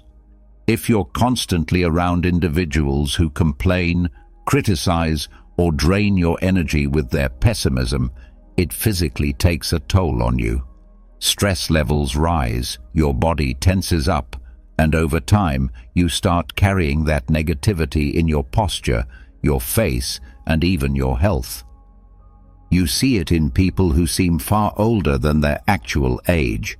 Tired eyes, deep frown lines, and an overall heaviness in their presence. But then there are those who look effortlessly young, no matter their age. They have a radiance, a glow, an energy that feels alive. What's their secret? They carefully choose their environment. They spend time with people who lift them up, who inspire them, who bring laughter instead of complaints. They know that negative energy is a slow poison, and they refuse to let it infect their lives. Science backs this up. Studies show that positive social interactions reduce stress hormones and even slow down the aging process at a cellular level. Laughter, genuine connection, and uplifting conversations don't just make you feel better, they keep your body younger. Ever wonder why some people seem to glow with youth despite their years? It's because they surround themselves with people who fill them with life, not drain it from them. Look around you. Are the people in your life adding to your energy or taking from it? If you find yourself constantly surrounded by negativity, it might be affecting you in ways you don't even realize. But the good news is, you have the power to change it. Choose positivity, and your body will thank you for it. Because at the end of the day, youth isn't just about how you look. It's about the energy you carry. And that energy is shaped by the people you allow into your world. So if you've been told that you look younger than your age, it might not just be luck. It could be a sign that you've surrounded yourself with the kind of energy that keeps you truly alive. 6. You live with passion and purpose. Have you ever looked at someone and thought they looked tired of life? Their face lacks expression, their posture is heavy, and their energy feels drained, as if they're just going through the motions, waiting for time to pass. Now contrast that with someone who radiates life, someone who speaks with excitement, whose eyes light up when they talk about their dreams, whose presence feels electric. The difference? Passion, purpose, a reason to wake up every morning. People who lack passion often appear older than their years. When life feels empty, when there's nothing exciting on the horizon, it shows. The human body reacts to emotional stagnation just as much as it reacts to physical inactivity. When you're disconnected from your purpose, your mind becomes dull, your spirit dims, and your body follows. The result? A face that looks tired, aged, and uninspired. But then there are those who glow with youthful energy, no matter their age. They don't wake up dreading the day. They wake up driven, excited, ready to create, build, and experience. This passion fuels them from the inside, and it reflects outward. You can see it in their expressions, in the way they move, in the way they carry themselves, with enthusiasm and vitality. And the science backs it up. Studies show that having a sense of purpose reduces stress, lowers inflammation, and even extends lifespan. When you're actively pursuing something that excites you, whether it's a career, a hobby, or a personal mission, your brain produces more dopamine and serotonin, the very chemicals responsible for happiness and youthful energy. These chemicals keep your skin glowing, your body active, and your spirit alive. If you've been told you look younger than your age, it might not be just genetics. It could be because you have something that fuels your soul, something that gives you a reason to keep pushing forward with excitement. So ask yourself, are you just existing, or are you truly living? Because if you're lost in routine, uninspired and stagnant, it's not just your mind that suffers. Your body will show it too. But if you have passion, if you have a goal that ignites your spirit, you will carry an energy that defies age itself. Because in the end, youth isn't about how many years you've lived. It's about how alive you feel inside. And those who live with passion, they never truly grow old. 7. You let go of the past. Have you ever seen someone who carries the weight of their past on their face? Their eyes seem distant, their expression tired, as if they are trapped in memories they can't escape. The truth is, holding on to regret, resentment, or guilt doesn't just affect your mind, it physically changes you. It burdens your body, increases stress, and over time, it makes you age faster than you should. The past is heavy. Every unresolved conflict, every painful memory, every mistake you replay over and over again. It all takes a toll on your health, both mentally and physically. Stress hormones like cortisol rise when you dwell on things you can't change, and over time, they lead to premature aging, wrinkles, and even illness. People who hold on to bitterness often develop a hardened, worn-out look, as if life itself has drained them. And in a way, it has. But then there are those who seem light, vibrant, and effortlessly young, no matter their age. What's their secret? They don't let the past define them. They've made peace with what's behind them. They understand that carrying old pain only hurts them, not the people who caused it. Instead of clinging to regret, they focus on the present. Instead of living in past mistakes, they choose growth, healing, and freedom. Science supports this. Studies have shown that people who practice forgiveness and mindfulness have lower levels of stress, better immune function, and even a longer lifespan. When you let go of grudges and regrets, your body follows suit. It releases tension, repairs itself, and allows you to maintain a youthful, radiant presence. If you've been told that you look younger than your age, it might not be just genetics. It could be because you refuse to let the past weigh you down. You've chosen to live in the moment, to move forward instead of looking back. And that mindset, it keeps you young inside and out. So ask yourself, what are you still holding on to? Is it anger, guilt, resentment? Whatever it is, it's not just hurting your soul, it's aging you. But the moment you decide to let go, to stop carrying what no longer serves you, you'll feel something incredible, lighter, freer, younger. Because in the end, the past is a burden, and those who release it, they carry a glow that time can't touch. So if you've ever wondered why you look younger than your age, now you know. It's not just about genetics, but about your mindset, your lifestyle, and your energy. And if you don't look younger yet, maybe it's time to adopt these powerful psychological habits. If you found this video insightful, don't forget to hit that like button and subscribe for more content that reveals the hidden truths about life and psychology. Share this with someone who always gets mistaken for being younger. They might find it just as fascinating as you did. And now, tell me in the comments, what's the craziest age mistake someone has made about you? I'd love to hear your stories. Stay youthful, stay powerful, and I'll see you in the next video.